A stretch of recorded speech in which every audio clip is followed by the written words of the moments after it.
Bismillahirrahmanirrahim. Nahmaduhu nusalli ala rasulihil karim. Amma ba'd. Assalamu alaikum urmatu teleko'ruvchilar, jana radio o'quvchilar. Birinchidan butkul olamni jo'qcheldan jaratgan, o'shol zatdan buyrug'i bilan tang'atibda kun batgan, chinniga jaratuvchi Alloh taologa cheksiz maqtovlar bo'lsin. Jana payg'ambarimizga yuragimizdan engila to'rinan chiqqan salavatlar, jana salomlar bo'lsin. Maqtov jana salavatdan keyin Alloh taolo har birimizdan qilgan ibodatimizni to'liq bilan qabul qilib, pendechilik qilib, bilib bilmay qilgan kunlardan bardig'ini tüp tamiri bilan kechirgan bo'lsin. Çındıgında Allah Taala merimdilodi merimdisi, Allah Taala ırayımdiladın ırayımdisi, Allah Taala kechirimdilodin kechirimdisi. Uşunday ulu bolgan Allah siz menen bizdi joqchadan jaratdı, qıçıragan köç berdi, aql es berdi, öňü tüs berdi, muna uşunçalyk sululuk berdi. Eki dünyada baxtulu bolsun dep din berdi. Din peygamberimizin ıyık mehneti menen keldi. Muna uşol din to'rasında bir saat söz kılmakçыбыз. Andyktan bizden alystabastan biz menen birge bolуңуздар. Ova sizlerle kızmatyňyzda men Şarapov Baktajan Akimoviç. Urmatly turganlar, adattagıdaýly, egerde sizdi kızıktırgan suroo bar bolo turgan bolsa, ekranda çıkkan nomerige SMS arkaly surooňuzdy kaltırsaňyz, albatta biz jogap berүүge daýarbыз. Ova talak maselesi boýunça suroonu berbegeniňiz ýakşy. Antkeni al tatal masele, telefondan, tüzefelden çeçilbey turgan masele, al boýunça ataýyn muftiýatga barasız, al yerde sizler üçin kızmatçylar koýulgan, oşolordan surap taktap alasız. Oşolla uçulda töşök maselesi boyunca suroo berbegeniňiz ýakşy, berseňiz dagı biz aga jogap berbeýiz. Urmatly tugan, antkeni siz ova jalgyz olturasız, dostlaryňyz menen siz kızykçylyk üçin bir surap koýboýly, kanday deýsiz de oýlap atasız. Biroq bizdi kançalygan bir tugandarybız üý bilesi menen, kızdary menen, kelinleri menen, degele uyatty adamlar menen çogulu olturup ukmakçy, alardy ыңгайсыз awalda kaltırbaýly dep çeçkenbiz. Urmatly tugan, andyktan toora düşünösüzler. Eger bul boýunça suroo berseňiz, aga biz jogap berbeýiz, taarynbaýsyz urmatly tugan. Ova urmatly tugandar süýünçi, bugün biz Ramazan ayı toorasında söz kılmakçыбыз.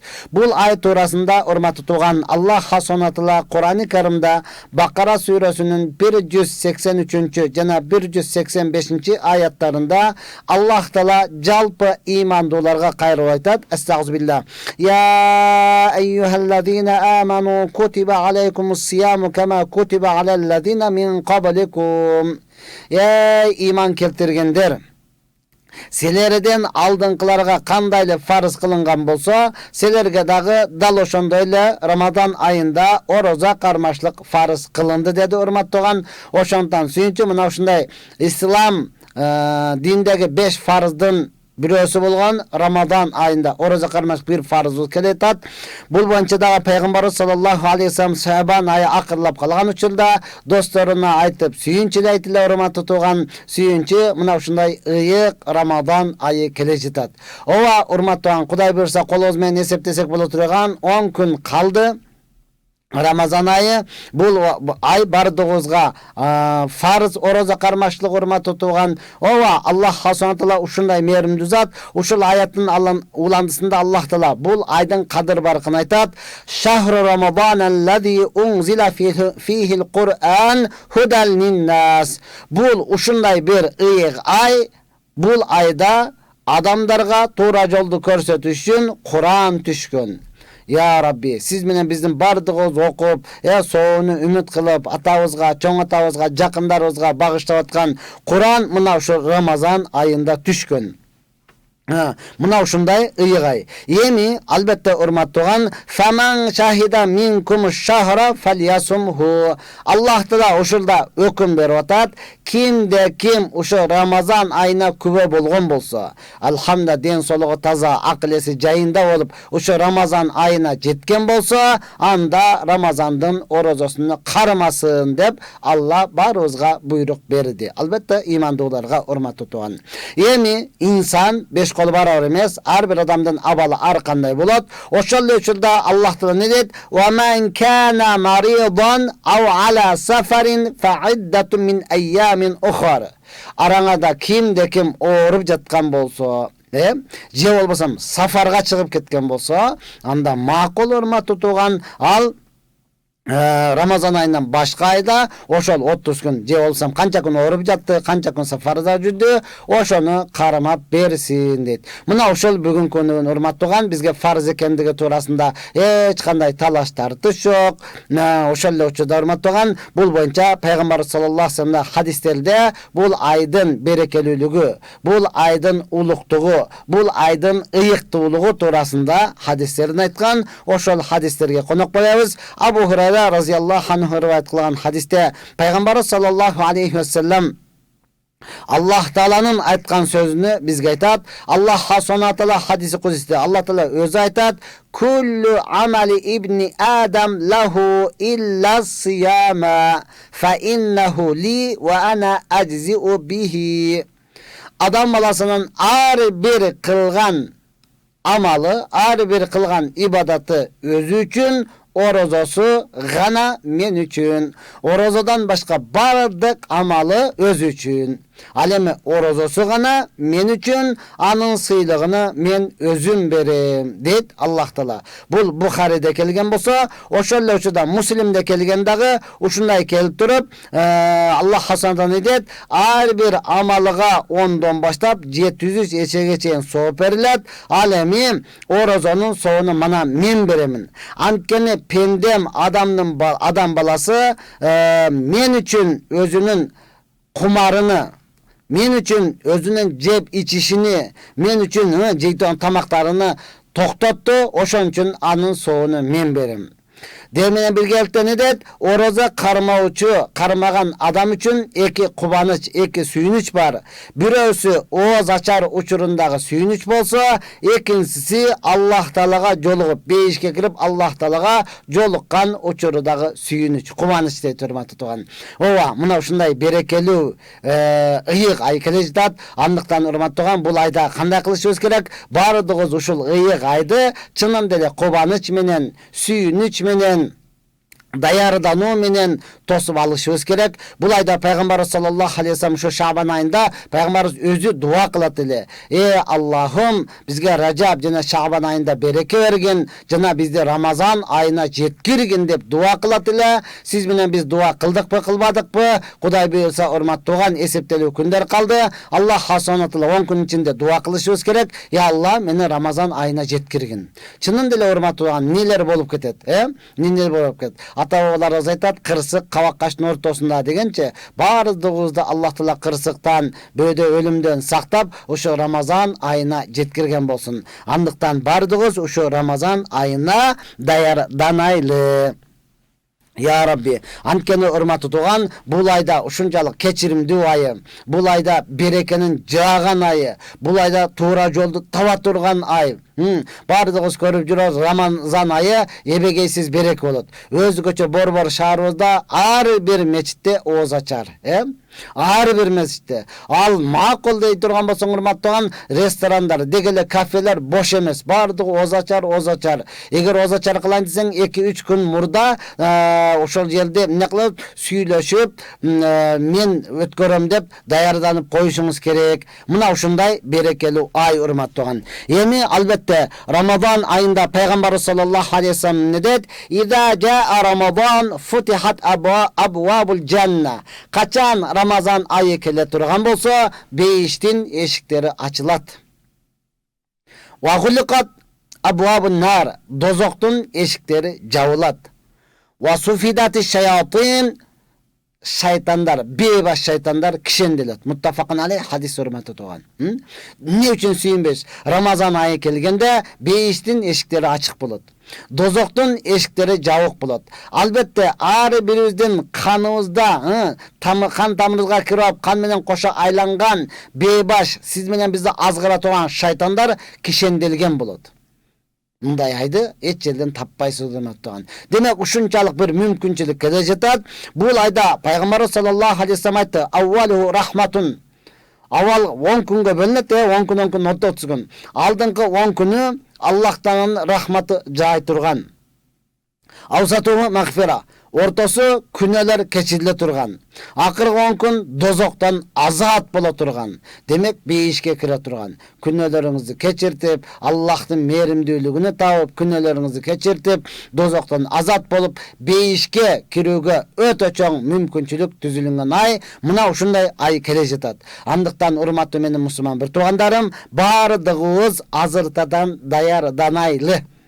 Ден соолугуңузду каратың, тиштериңизди каратың, ооба, ишиңизди дагы каратың урматтаган. Ошол учурда иштерди жеңилдетүү менен биргеликте, кайсы учурда кандай кылыш керек, ошолорду азыртан даярданышыбыз керек. Ооба, биздин аталарыбыздан сөз бар эле. Жумадан үмүтүң болсо, пайшемби күнү daarат ал дегенче. Мына ошондой эле урматтаган, чынында Рамазан айынан үмүтүңүз болсо, ушул айдын орозосуну кармап, ибадат кылып, Аллахтан дуа кылып сурап, берекеге ээ болуп, күнөлөрүңүздү кечиртип алгыңыз келе турган болсо, анда азыртан баштап даярданыңыз. Анткени Рамазан, орозо деген сөз албетте урматтаган шарияттагы мааниси, лугавый сөздөгү мааниси эртеден кечке өзүңдү кармоо боло турган болсо, эч нерсе жок. Шарияттагы мааниси урматтаган ак никеңиз менен никеленген аялыңыздан төшөк маселесинен, ошондой эле жеп ичкенден жана жегенден жана ичкенден сактанууну муну орозо деп коет.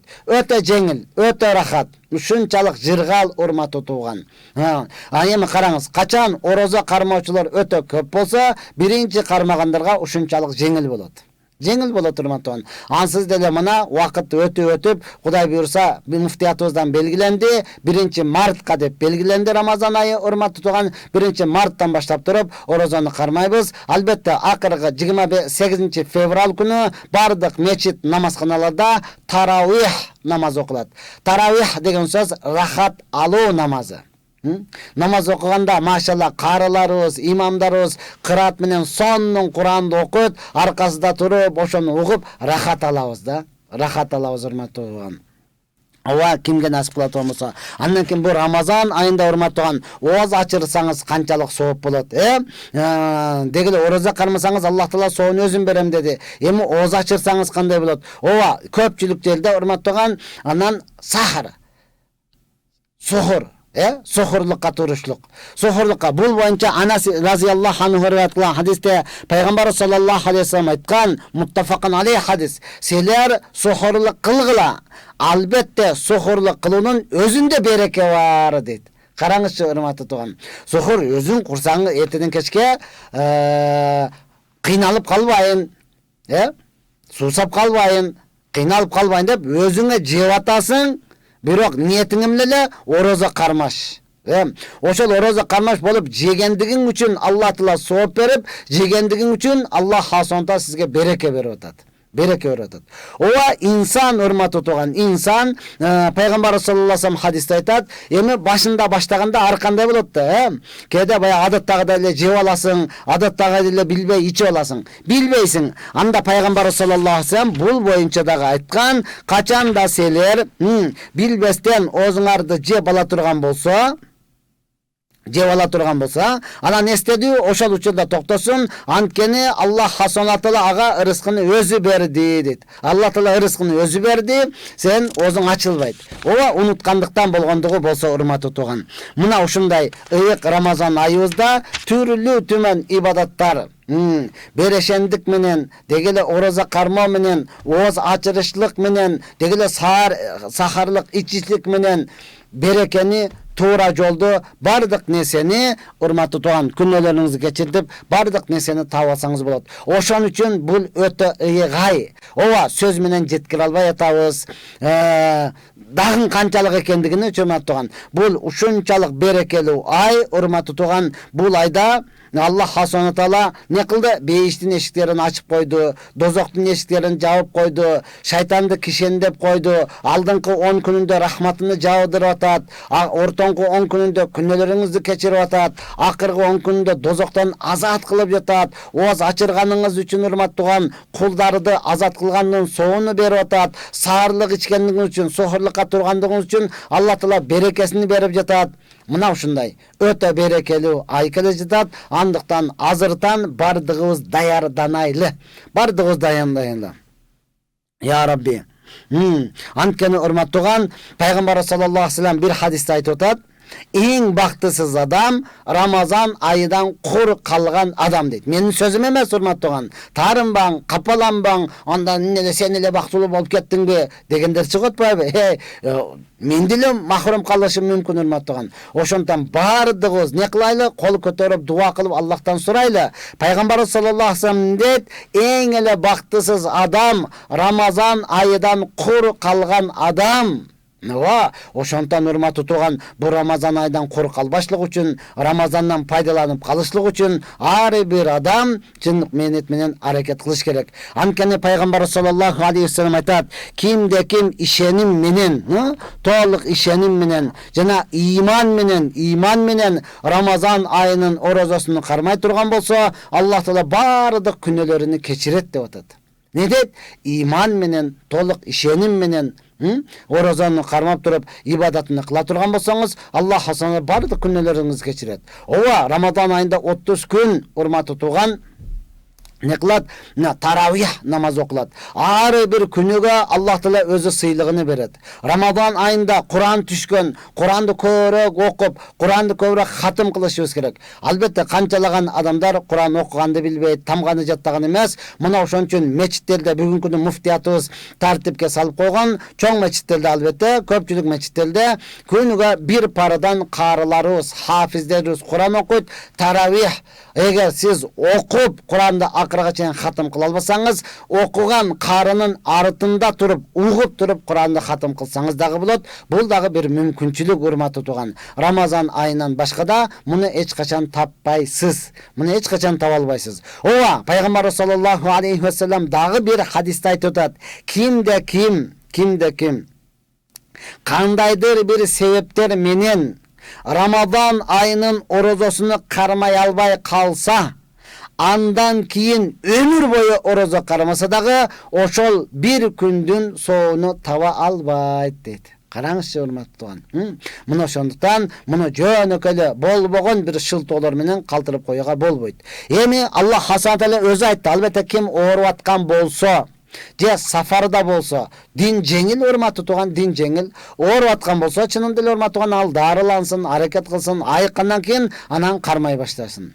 Канча күн калды, сөзсүз казасын кармаш керек. Ошол эле учурда сафарда болсо, сафар бул урматтуу туган жол азабы, көр азабы деп ата-бабаларыбыз айтат. Жол азап, бул дагы кыйынчылык. Аны Аллах Субхана бизден жакшы билет, урматтуу туган. Ошондон сафарда өзүң кыйналып жүрсөң, анан орозо кармап, дагы алсыз болуп калатыныңды Аллах Таала каалабайт. Аллах Таала ар бирибизге жеңилдикти гана каалайт. Аллах Таала эч качан оорулукту каалабайт. Мына ошондон не сафарда болот болсо, анда ал адамга дагы кармабай койгонго уруксат.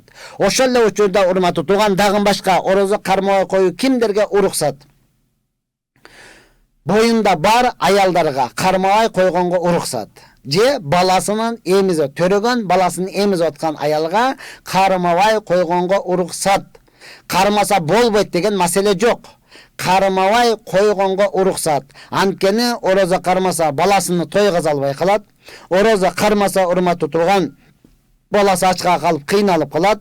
Же болсо боюнда бар, өзү токсикоз болуп кыйналып жаткан учуру адамдан адам чыгыш бул оңой иш эмес, урматтуу туган. Ошондон шарият буларга уруксат берген. Мына ошол учурда кармабай койгонго уруксат. Албетте кармабайт этек киркелген учурда, аял заты этек киркелген учурда, же болбосо төрөп туруп нифас каны, төрөттөн кийинки кан келип аткан учурда орозо кармабайт. Намаздагы окубайт. Кийин намазын казасын кармабайт, бирок орозосунун казасын кармап берет. Неге? Бул Рамазан айы жылына бир эле жолу келгендиги үчүн ал машакат эмес, оор эмес. Ал эми намаз күнүгө 5 маал болгондугу үчүн, урматтуу туган, аналарды эмне кылат? Машакат болуп калат. Алардын бардыгынын казасын окуу дейт болсо, машакат. Азыр эле биз айттык, Аллах Субхана Таала сиз менен бизге кыйынчылыкты каалабайт, бардыгыбызга жеңилдикти гана каалайт.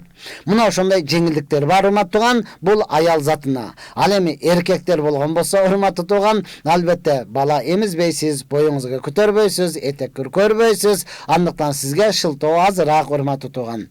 Сафарга чыгып кеткениңиз менен кийин келгениңизден кийин сөзсүз карыздан кутулушуңуз керек. Ооба, ооруп жаткан болсоңуз урматтуу туган, анда дарыланыңыз, дагы 10 күн мүмкүнчүлүк бар, аракет кылыңыз урматтуу туган. Анткени пайгамбар саллаллаху алейхи вассаламдын сөзүн дагы кайталаймын. Эге ким не дейт? Эң бактысыз адам Рамадан айынан кур калган адам дейт. Аллах хасантала бардыгыбызды Рамазан айынын берекесинен кур калтырбастан бардыгыбызды эң бактылуу инсандардын катарына коссун. Андыктан чамдаңыздар урматтуу тугандар, Рамазан айга даярданыңыз, жуунуп, таранып, ошол эле учурда бардык туугандарды кечирүү менен биргеликте. Сизге ким зулумдук кылды, сизге ким жамандады, сизди ким ушактады, сизге ким жамандыгын кылды, кыскасы кандай болсо дагы Рамазан айынын урматына бардыгыбызды кечирели урматтуу туган. Рамазан айында орозо кармайлы. Эми бул Рамазан айында жалпы дүйнө жүзүндөгү жалпы мусулмандар орозо кармай турмат туган. Мына ошол учурда сиз менен биз не кылышыбыз керек? Балдарыбызды дагы тарбиялашыбыз керек. Эгер кыздарыбыз 9 жашка жетелек болсо, балдарыбыз 12 жашка чыга элек болот болсо, албетте аларга Рамазан айында орозо кармашлык фарыз эмес. Ошол эле учурда көчөдө жүрүп тамак жеши дагы жакшы эмес. Себеби адамдар урматтаган бардыгы орозо. Көчөдө жүрүп тамак жедирбестен, аларга тамак бергенде үйдө жеп тарбиялашыбыз керек урматтаган. Бул боюнча дагы көптөгөн жакшы фазилеттер айтылган. Аны өз учурунда биз не кылабыз? Сиздерге айтып иншалла жеткиребиз. Рамазан айы урматтуу туган, мына ушундай ыйгай, буга чейин бардыгыбыз бир нерселе болсо, ниетим бар, кылайын эле деп турам, шайтан мойнума олтуруп алып, шайтан мойнума минип алып, шайтан азгырып деген гана шылтоолорду айтып келебиз. Ошондон пайгамбар саллаллаху алейхи вассалам айтат, Рамазан айы келген учурда Аллах Таала бейбаш шайтандарды кишендеп коет. Эң чоңдоруну. Шайтан жиндер бардыгы оттон жазылган, мына ошол бардыгы бир кабиладан болуп эсептелине турмат турган, мына бардыгы азгырат. Эми азгырганда урматтаган эң чоңдоруну генерал деп коесузбу? Мына ошондой чоңдоруну кишендейт. Ал эми бомбуш, көчөдө жүргөн сел саяк шайтандар алар жүрө берет. Эми ошол дагы келип сизди азгырып койбосун да. Ошол дагы келип урматтаган не кыласың, кийин кармай бересиң да дебесин да урматтуу туган. Март айы өтө сонун, көп ысык деле эмес, көп суук деле эмес урматтуу туган. Сонун мезгилдиги Аллах субхана таала жеткирип атат. Эми урматтуу туган, Рамазан айында орозо кармынан коркпоң. Чынында эле биз урматтуу туган өзгөчө кыргыздарбыз, алхамдулилла, сыймыктанабыз урматтуу туган. Не кылабыз? Адетте гана тамак жебегениң болбосо, биз ооз жаап аткан учурда, же болсо ооз ачып аткан учурда бардыгын не кылабыз? Ордун толтуруп коебуз.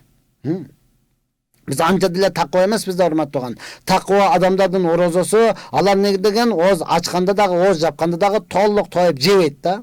Сиз менен биз болсо торпоктой эле тоюп жеп алабыз да. Ошол адетте гана жебегениң болбосо урматтуу туган, экөөнүн ордуну ооз ачып атканда, же болсо ооз жаап атканда адеттин ордуну толуктап коебуз. Толуктап коебуз урматтуу туган. Эч бир коркуп, ойлонуштун кереги жок. Ооба, жаңыдан орозо кармаучуларга дагы бүтүндөй айтыңыздар, азыртан даярдансын, эч кандай коркпосун. Мен чыдабай калсам не болот? Анан оозумду ачып алсам не болот? Шайтан ошентип коркута берет. Сиз чыдайсыз урматтуу туган. Чыдайсыз. Негизи врачтардын айтышы боюнча эң арык адамда бир эли май болот деп айтат экен. Эгер чын болсо, мен врач эмесмин урматтуу туган, бирок врачтар ошентет да, эң арык адамдын ушул жеринде бир эли май болот экен да. Ал эми сиз менен биздин курсактар мындай болуп турат урматтуу туган. Кармасаңыз мына колуңуз тола кармалып атат. Анан дагы деле коркосузбу? Мен тута албай калсам, анан мен оозум ачып алсам, анан кыйналып калсам кандай болот? Дагы деле. Ооба, шайтан алейхилана мына ошентип оюңузга салып васваса кылат. Андыктан коркпостон аракет кылыңыз. Мен орозону кармаймын, мен чыдайм. Кармагандар канча көп боло турган болсо урматтуу туган, калгандарга дал ошондой жеңил болот. Ооба, урматтуу тугандар, биздин экранда номерибиз чыгып турат. Эгерде сизди кызыктырган сурооңуз бар боло турган болсо, бизге SMS аркылуу калтыра турган болсоңуз, ооба урматтуу өзгөчө Рамазан айындагы суроолорду бере турган болсоңуз, биз азыртан сизге жооп берүүгө даярбыз. Адаттагыдай эле талак маселеси боюнча суроону бербегениңиз жакшы, урматтуу туган. Ал татаал маселе түз эфирден чечилбейт. Ал боюнча Атай муфтиятка барасыз. Ал жерге эки адамды коюп коюшкан, алар жаштыгына карабастан илимдүү балдарды койгон, урматтуу туган. Бир адамдар барып келип, ал жерде жаш эле балдар отура турбайбы? Айланайын. Жаш болсо дагы алар ошол маселени окуган, сиздин маселеңизди толук чечип бере алат, урматтуу туган. Сиз аксакал болгонуңуз, окубадыңыз, айла жок, барып атасызга. Анан сизге сөзсүз маселени чечиш үчүн ал жерге аксакалдарды коюш шарт эмес. Илимдүү болсо болду, урматтуу туган. Ошолда төшөк маселеси боюнча, урматтуу туган, ооба, шариатта акыйкатта уят жок деген, инналлаха ла ястахи минал хак. Алла таала акыйкаттан уялбайт. Ал боюнча да сурасаңыз болот, бирок жекече. Сурайт экен десе эфирге жалпы элдин алдында сураган, албетте бул өзүбүздүн үрп адатыбызга, деги эле биздин каада салтыбызга туура келбеген нерсе, урматтуу туган. Аны жекече сурасаңыз болот. Жалпы эфирден биз ага жооп бербейбиз деп чечкенбиз. Андыктан туура түшүнөсүздөр. Рамазан айында, урматтуу туган, Рамазан айы келе жатат. Мына ошол айда ар бирөөбүз не кылабыз, аракет кылабыз, анан берешендикке дагы. Пайгамбар саллаллаху алейхи ва саллям Ибн Аббас разияллаху анху айтат: "Кана Расулуллахи саллаллаху алейхи ва саллям ажвадан нас." Ооба, сахабалар көргөн, пайгамбар саллаллаху алейхи менен бирге жүргөн, пайгамбарыбыздын кулук мүнөзүнү, пайгамбар саллаллаху алейхи ва салламдын кулук мүнөзүн толук билген адамдар эле. Ошолордун бирөөсү Ибн Аббас разияллаху анху дет, пайгамбар саллаллаху алейхи ва саллям адамдардын эң берешени эле. Ва кана ажваду ма якуну фи Рамазан. Ал эми адамдардын арасынан эң берешен пайгамбарыбыз. Бирок ушунчалык таң калыштуу, Рамазан айы келгенде андан дагы берешен болот эле дейт. Андан дагы берешен болот эле. Чындыгында, урматтууган, берешендик адамды кедей кылбайт. Берешендик адамды кедей кылбайт. Аллах Субханаху Кур'ан-ы Каримде өзү айткан, "Силер бергиле, мен көбөйтүп берем" деп Аллах Таала вада берген. Бирди берсеңиз 10ду берем, 10ду берсеңиз 100ду берем, 100ду берсеңиз 1000ду берем деп Аллах Таала өзү вада берген.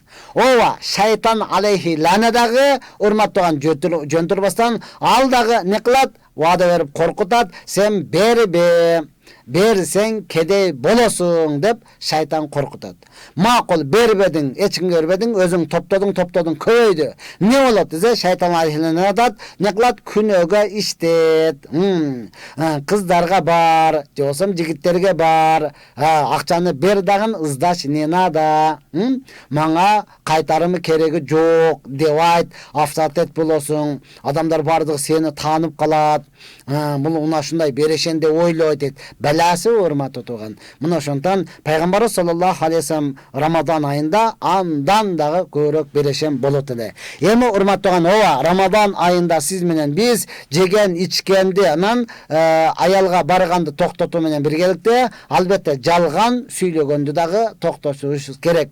Бул Рамазан айында ар бирөөбүз тарбияланышыбыз керек. Пайгамбар саллаллаху алейхи ва саллям айтты, Рамазан айы, Рамазан орозо кармашлык, бул сабырдуулуктун жарымы. Бул айылда не кылган? Сабырдуулук кылышыбыз керек. Берешендик айы, сабырдуулук айы, кечиримдүүлүк айы, урматтуу туган. Мына ушундай Рамазан айында не кылыш керек? Жалган сүйлөгөндү дагы токтошубуз керек. Себеби пайгамбар саллаллаху алейхи ва саллям бир хадисте айтат, кимде ким Рамазан айында дагы калп айтканды, жана ошол калп айтууга амал кылганды токтотпосо, Аллах Субханаху таала анын эрте менен кечке жебей ачкадан жүргөндүгүнө эч кандай муктаж эмес дейт. Ооба, пайгамбар саллаллаху алейхи ва саллям айтты, кээ бир адамдар бар, орозо кармайт, бирок анын эртеде кечке ачка калгандан башка эч нерсе таппайт. Анткени ал гыйбатыны токтотпогон, гыйбат жалган айтканын токтотпогон адам. Орозо кармап алып деле ушак айта берсе, орозо кармап алып туруп деле жалган сүйлөнө берсе, орозо кармап алып деле сөгүнө бере турган болсо, урматтууган, Аллах Субханаху таала ага эч кандай муктаж эмес. Ага муктаж эмес. Ошондон ооба, орозо кармады деп айтылганы менен ал сооптордон кур калат. сооптон коркалат. Ошондон азыртан аракет кылышыбыз керек. Ооба, кече мен досторубуздан ажыга баргандардын бирөөсү түтүн жутуп тамеки тартып аткан экен. Айттым, өмүр бою тамеки тартып өтүп кетесиңби? Өмүр бою түтүн жутуп дүйнөдөн өтүп кетесиңби же токтотосуңбу десем, ооба токтотом дейт. Качан десем, Рамазан айы келе жатат, ошондо токтотом дейт. Карам, өтө жакшы ниет урматтаган, жана тамеки тарткандардын дагы, дегеле насыбай аткандардын дагы, мына ошондой эле жалган сүйлөгөндөрдүн дагы, уурулук кылгандардын баардыгына бир өтө чоң мүмкүнчүлүк келе жатат да. Баардыгы жакшы ниет кылып атат. Ушул айга келгенде болду, мен тамекини таштаймын. Ушул айга келгенде мен насыбайды таштаймын. Ушул ай келгенде мен жалган сүйлөбөй калам. Ушул ай келгенде керек болсо намазды баштаймын деген туугандарыбыз дагы жок эмес. Ооба, Рамазан айы урматтуу тууган өтө берекелүү ай, бардыгыбыз аракет кылабыз иншалла. Эгерде суроолор келген болсо, бизге жөнөтүп койсоңуз, албетте биз өзүбүздүн сөзүбүздү көбөйтпөстөн суроолорго жооп берүүгө биз даярбыз. Я Рабби, жакшы ниет, ооба, жакшы ниет жарым ырыс дейт урматтуу тууган. Рамазан айында мына ушундай ниеттерибизди күчөйтүп, Рамазан айында урматтуу тууган жакшылыкка умтулуп, берешендикке аракет кылабыз, кечиримдүүлүккө, берешендикке ооз ачырабыз урматтуу тууган. Албетте Рамазан айында эми урматтуу тууган, кайсыл багымдаттын убакыты киргенде оозуңузду жабасыз, шам убакыты киргенде оозуңузду ачасыз. Макулбу? Ооба, багымдаттан алдың эле жеп алып кандайдыр бир иштер менен же болбосо инсан чарчагандыктан алдыңыраак оозуңузду жаап алсаңыз дагы болот, бирок оозуңузду алдыңыраак ачпайсыз, кечиктирип деле ачпайсыз. Мен такыбамын, еще шамда эмес, куптан да ачамын десеңиз өтпөйт. Анткени Аллах ошондой Кур'ан Каримде пайгамбар саллаллаху алейхи ва саллям өкүм берип айтып атат: "Эге кул ин кунтум тухиббуналлаха фаттабиуни юхиббукумуллах." Айткыны Muhammed kimderge? Ümmetin emne dep, egerde seler Allah'ını жақшы көрсөңөр, маңа эрчигиле, Алла Таала анан селерди жақшы көрөт жана күнөөңөрдү кечирет дейт. Ошондон ар бир нерседе биз пайгамбар саллаллаху алейхи ва саллям кандай көрсөткөн болсо, дал ошондой кылабыз. Өзүбүздүн акылыбызга салбайбыз, өзүнчө эле бир таква боло калбайбыз. Шам убакыты келди, болду, оозду ачканга шашылабыз. Анткени Сахил ибн Саад разияллаху анху риваят кылган хадисте, анна Расулуллах саллаллаху قال لا يزال الناس بخير ما عجل الفطر متفق عليه. Peygamber sallallahu aleyhi ve sellem Sahil ibn Sa'd radıyallahu anh'ın hadiste Peygamber sallallahu aleyhi ve sellem ne dedi? Adamlar жақшылықтың üstünde boluveret, жақшылықта boluveret, oğuz açıqandı, şaşılıp aça turgan bolsa. Şam vakıtı kirdi, azanda aytты, boldu, oğuz açıqanға şaşılasız endi. Al uçuda emi men namazımды okup alayın, şaşpay kengirek, uzunrak kılayın, anan köyrek dua kılıp alayın. Ova urmatı tuğan asırdan keyin oğuz açıqanға çeyin kenen vakıt oşol uçuda dua kılыңыз, dualarının kabul bolğon uçuru. Ramazan ayında ya Rabbi orozo bolup turasız, oroza karmasanız Allah subhanahu wa taala bardık orozolarınızı kabul kılat. Emi oroza karmauçuga albatta urmatı tuğan Allah subhanahu wa taala uşunday sıylıktardı bergen. Peygamber sallallahu aleyhi ve sellem kasam içip aytat: "Vallazi nafsu Muhammedin biyadihi la khulufu femis saimi atyabu indallahu min rihil misk." Peygamber sallallahu aleyhi ve sellem ant içip aytat: "Muhammed'in nafsi anın kolunda bolgan zatqa kasam, oroza karmauçunun oğuzundan çıkkan jit Allah Taala'nın aldında misiktin jitıdan dağı jitturak, jakşırak, süykümdürök bolot deyt urmаттуу. Ova oroza karmagandan keyin insan oğuzunu, tişini kança juup tazalasa dağı açka kalgan uçurda içinden ne kılat? Jagımsız adamlarga jagımsız jit çıgat. Oşol jagımsız jit ne üçün bolotat? Bul Allah'tın ökümünü atkarıp Allah üçün oroza karmabagandыгы üçün bolotat. Oşonon çıkkan jit Allah'tın aldında atır jittu misikten dağı jakşırak dedi urmatуу tuğan. Ova orozo bul insan menen Allah'tın ortasındağı sır. Eko'nun ortasındağı mamile urmatı tuğan.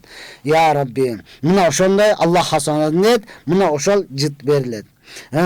Albatta lis-saimi farhatani yafrahuhuma iza aftara bi fitrihi ve iza laqiya rabbahu fariha bi samihi muttafaqun alayh. Ova jana da aytып ötkönbüz, oroza karmoçuga eki suyunuç, eki kuvanıç var. Bunu oroza karmoçular gana bile turmatı doğan, başkalar anı sezbeydi. Oroza maşallah karmadı, ozaçarı jakınlap kelatat, bul duasını kılatat, oşelle uçulda ozaçarga bolgan bargan bolsa, degile dastarkon salıngan bolsa, kodumda oşo dastarkon üstündeki bardığını jep koyçuday da. Suyunup jakındagan sayın saatini karap koyup, duasını kılıp koyup, oşelle uçulda ne kılat, dastarkon üstünün bardığına aldındagında le, je bolsam bir çını menenle toyot, bir karış kursak, bирок kodumda bardığını jep koyçuday. Ушунчалык озачар болду десе канчалык сүйүнө турмат турган бул ороза кармоочулар гана. Ошол эле учурда кыямат күнүндө Аллах Тааланын алдыга жолукканда гана. Эми пайгамбар саллаллаху алейхи вассалам айтты, бейиштин bir эшиги бар.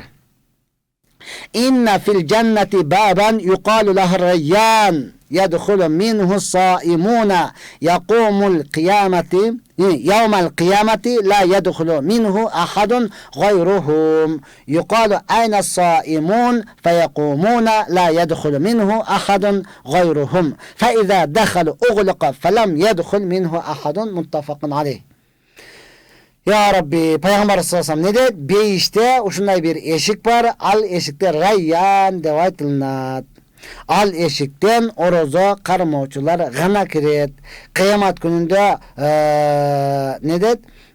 Kıyamat günde oşol eşikten oroza karmoçular kinet, allarga aytılınat, oroza karmoçular kayakta degende, oşol oroza Ramazan ayında oroza karmoçular kiret, oşol kirip bütkönden keyin eşik jabılat, al eşikten başka hiç kim kiribeyt dep Peygamber sallallahu aleyhi ve sellem aytkan. Albatta imandu mu'min musulmanlar gayipka körbey turup işenemiz. Assalamu aleykum. Kadir tün günü oğaz açırının fazileti kanday deyet urmatı tuğan. Kadir günü bul özü kaysı gün eken belgisiz da.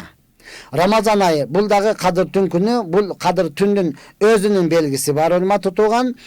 Peygamber sallallahu aleyhi ve sellem aytkan Kadir tündü akırığı 10 gündün tak gündörünün izdegile degen.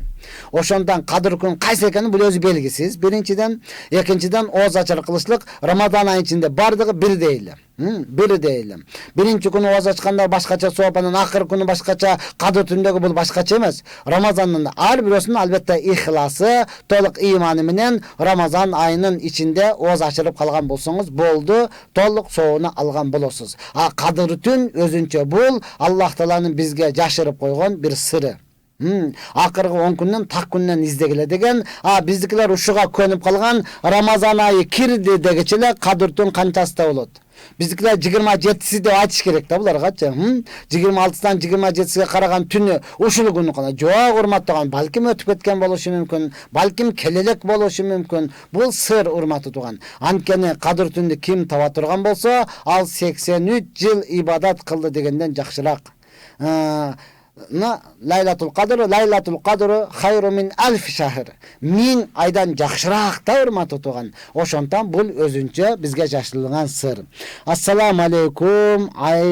It baksa bolu. Ne dedi? Ayılda eken, üyde eken. Assalamu aleykum. Üyde it baksa bolu. Rahmat et. Üyde it bakıdan maksatınız emne? Albatta uyuңuzda koroğunuz var, malыңыз бар, degil altın күмүшүңүз бар, ошолорду караш үчүн баккан болсоңуз албетте уруксат, бирок үйдүн орустарга окшоп үйдүн ичинде эмес. Ошол сарай жакта, ошол карай турган жерде, короо жакта болсо боло турматы туган. Анан эч кандай айла жок эле ит бакканга кызыгам деп эле багып алсаңыз, менин сөзүм эмес, Пайгамбар саллаллаху алейхи ва саллям айткан, ит баккан үйгө периште, ит бар үйгө периште кирбейт деп айткан урматтаган. Муну түшүнөсүзбү, түшүнбөйсүзбү, каалайсызбы, каалабайсызбы? Мен акыйкат айттым. Албетте сарайда болсо баксаңыз ага уруксат. Бирок үйдүн ичинде периште кирбейт деген. Ассаламу алейкум. Бала эмизем, бала кошумча тамак жейт, ороза кармасам болобу дейт. Болот. Дагы айтам.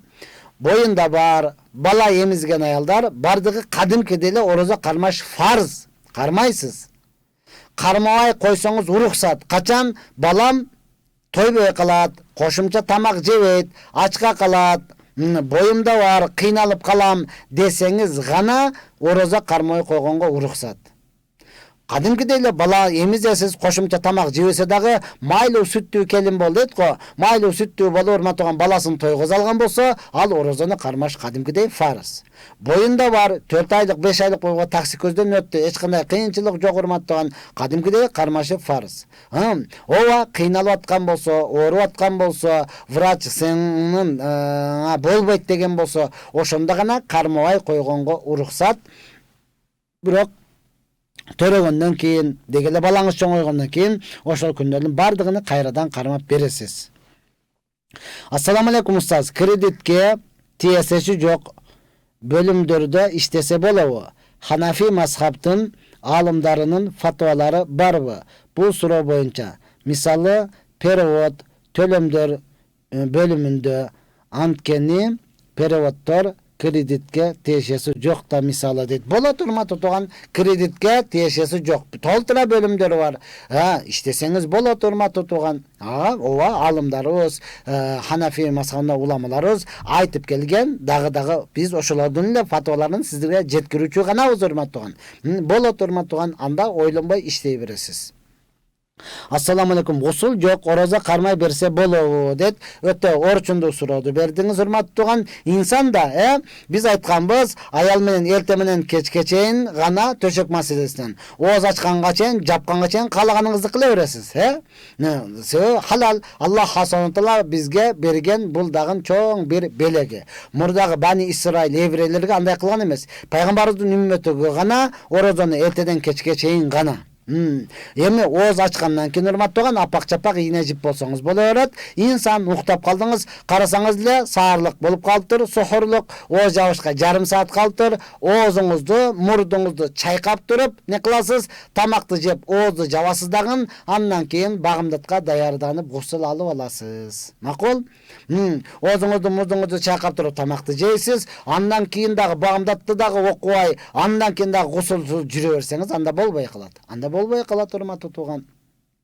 Ошондуктан Рамазан айында деле, башка учурда деле, эгер орозо кармайм деп калдыңыз, оозуңузду, мурдуңузду чайкайсыздан, оозду кармап туруп, оозду жапкандан кийин, андан кийин гусул аласыз. Гусул алыштык бул өзүнчө милдет, өзүнчө важип.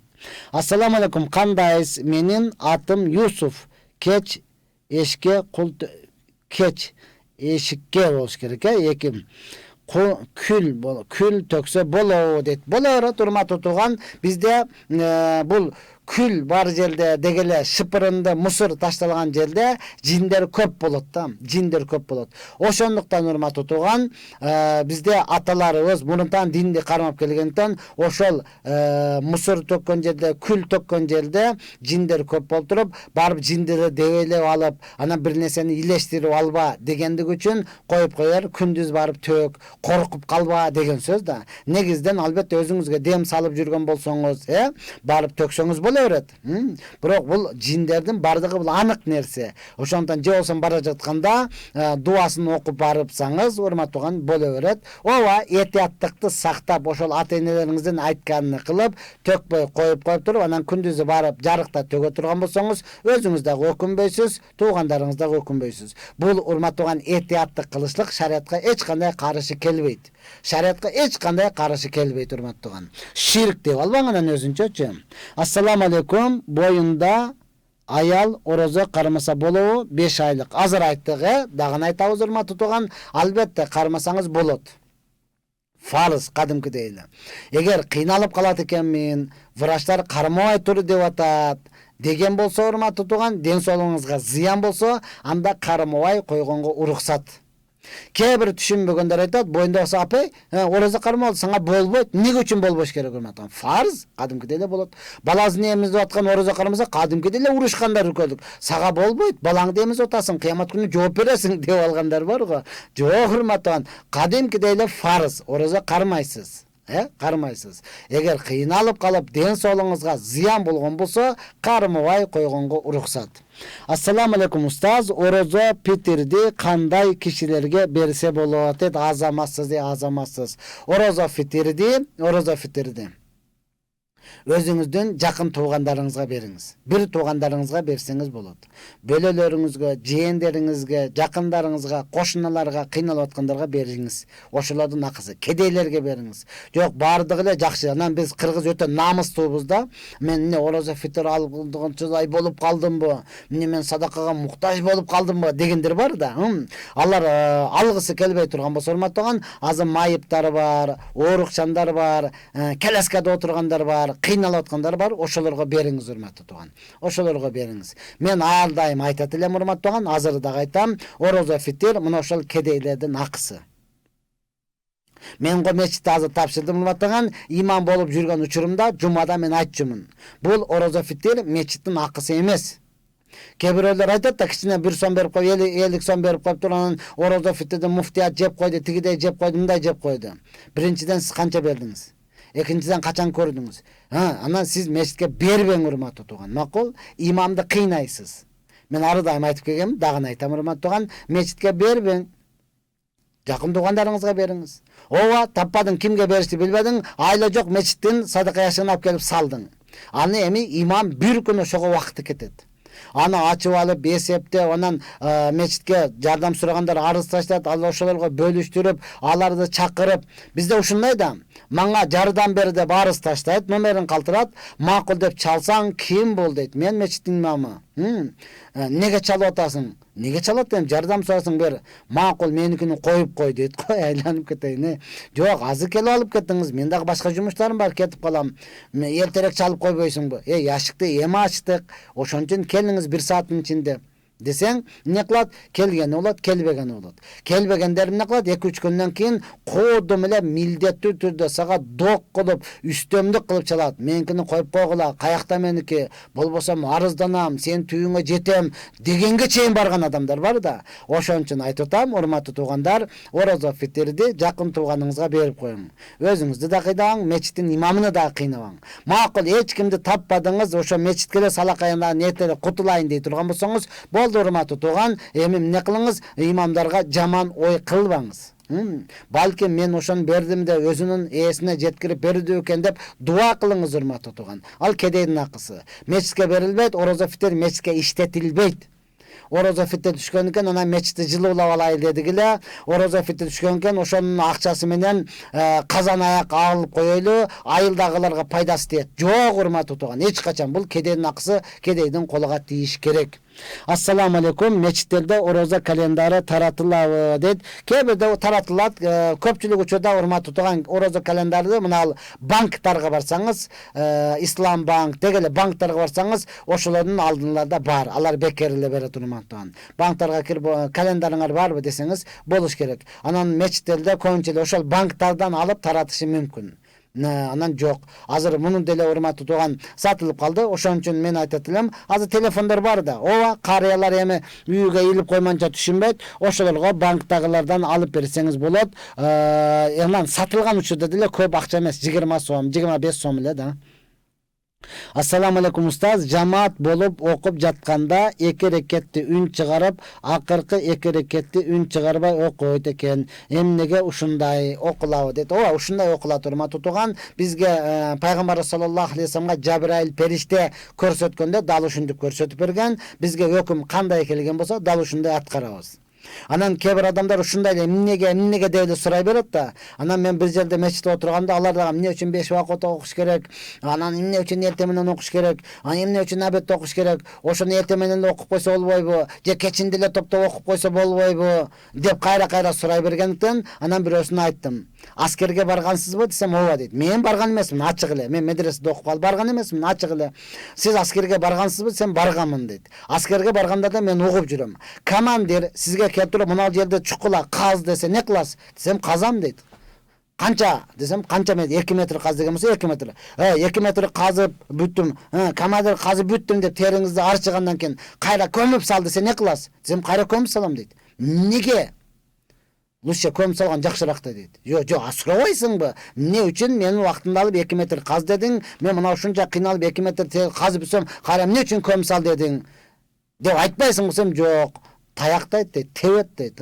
Лучше унчукпай эле казып туруп унчукпай эле көмүп салсаң, ден соолугуң таза турат, урубайт дейт да. Эми караң, өзүңүзгө окшогон бир командирге, инсанга эмнеге деп суроо бере албасаңыз, анан Аллах Таалага кантип суроо беребиз, Кантип сурайсың, неге багымдатты оку дедиң, уюктап аткан учурда ошону күн чыккандан кийин окуп койсоң болбойт деп кантип сурай аласыз, урматтуу тууган?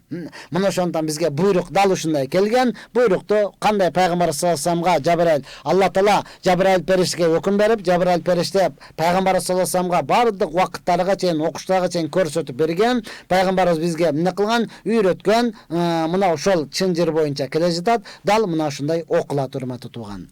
Ассаламу алейкум. Таравих намаз Бишкек шаары боюнча бирдей окулабы дейт. Ооба, таравих намаз бирдей деген сөз, урматтуу тууган, ошол чоң мечиттердин бардыгында бир парадан окулат. Бир парадан. Эгер каары тапкан болсолор, Куран хатым кылабыз деген болсо, бир парадан окулат. Жок, каары таппаган болсо, каары деген сөз Куранды башыдан аяк жаттаган хафиздерибиз бар, каарыларыбыз бар. Ошолдо табыш керек, урматтуу, мемесинде окуп бер депчи. Макул деген болсо, алар эмне кылат, урматтуу, ошентип окуп берет. Жок, каарылар таба элек болгон болсо, анда эмне кылат? 10 сүрө менен эле, көп кээ бир 10 сүрө менен эле окулат. Каары жок, Куранды имам бардык эле башынан аягы жаттаган эмес, урматтуу тууган, ошондон алар 10 сүрө менен эле окулат. Мына ошол боло берет, уруксат. Анан албетте, урматтуу тууган, каары таппаган кээ бир мечиттерде бизде Куранды ушунчалык бекем жаттагандар бар, машалла. Күнүгө 5 парадан окуса, Куран 30 пара, 6 күндө 6 парадан окуса, 5 күндө окуп бүтүрүүчү жерлери дагы болуп калат. Ошол эле учурда кээ бир ушунчалык, машалла, көз күйө турган каарыларыбыз бар, бир күндө башынан аяк окуп кетчүлөр бар. Аларды табасызбы, таппайсызбы, алар эсептелүү гана. Алары дагы болуп калышы мүмкүн. Мектептерде 23 февраль, 8 март деп акча жыйнамай калбай жатат. Быйыл ыйык орозону эске алып, майрам эмес деп айтсам да, көпчүлүк кошулгандан көпчүлүк кошулгандан көп дейт. Ооба, урматтуу, айта бересиз. Бул мына ушундай азыркы жаштар бекем турсаңыздар, кийингилер андан кийин кылат, калтыра турмат тутган. Анан акча жыйнамай болгондо мектептерге ачык айтсаңыз болот. Мен камерага тартып алам, кийин таарынбагыла, акча жыйнабагыла, мен жеткирүүчүгө жеткирем десеңиз, бардыгы унчукпай эле сизге айтпай туруп, алар өздөрүнчө кылышы мүмкүн, урматтуу тууган. Азыр бизде толугу менен акча жыйнамай жок деп айтпайбы? Ал үчүн ар бир окуучу өзү жардам бериш керек. Ата-энесиге жардам бериш керек. Ар бир окуучу дагы мамлекетке дагы жардам берсеңиз болот. Мектепте окуп туруп дагы мамлекетке жардам берсеңиз болот, урматтуу тууган. Ошол мугалимдерди билбештин аракетин кыла берет. Ата-энелер өзүнчө эмне кылат? Жамаат болуп алып туруп, өзүнчө WhatsApp ачып алып, өзүнчө балдарды тарынтпайлы, балдарды капа кылбайлы, ушинтип коёйлу деп эле ата-энелер өзүнчө кыла берет да. Аларды дагы акыл эстүү окуучулар бар, урматтуу тууган, билип туруп, жок, мен жеткирүүчүгө жеткирем, журналисттерге айтам десеңиз, бардыгы унчукпай калат. Чынында эле бул нерселерди токтотуш керек. Ассаламу алейкум устаз, өмүрүңүз узун болсун. Аллахым бейишке баарыбызды бирге кылсын. Орозодо саарлык жеген кишилерге бир туралбай жеп салат. Бир кишилер бир туралбай жеп салат. Бир улантып кармайт. Ошол кандай болот?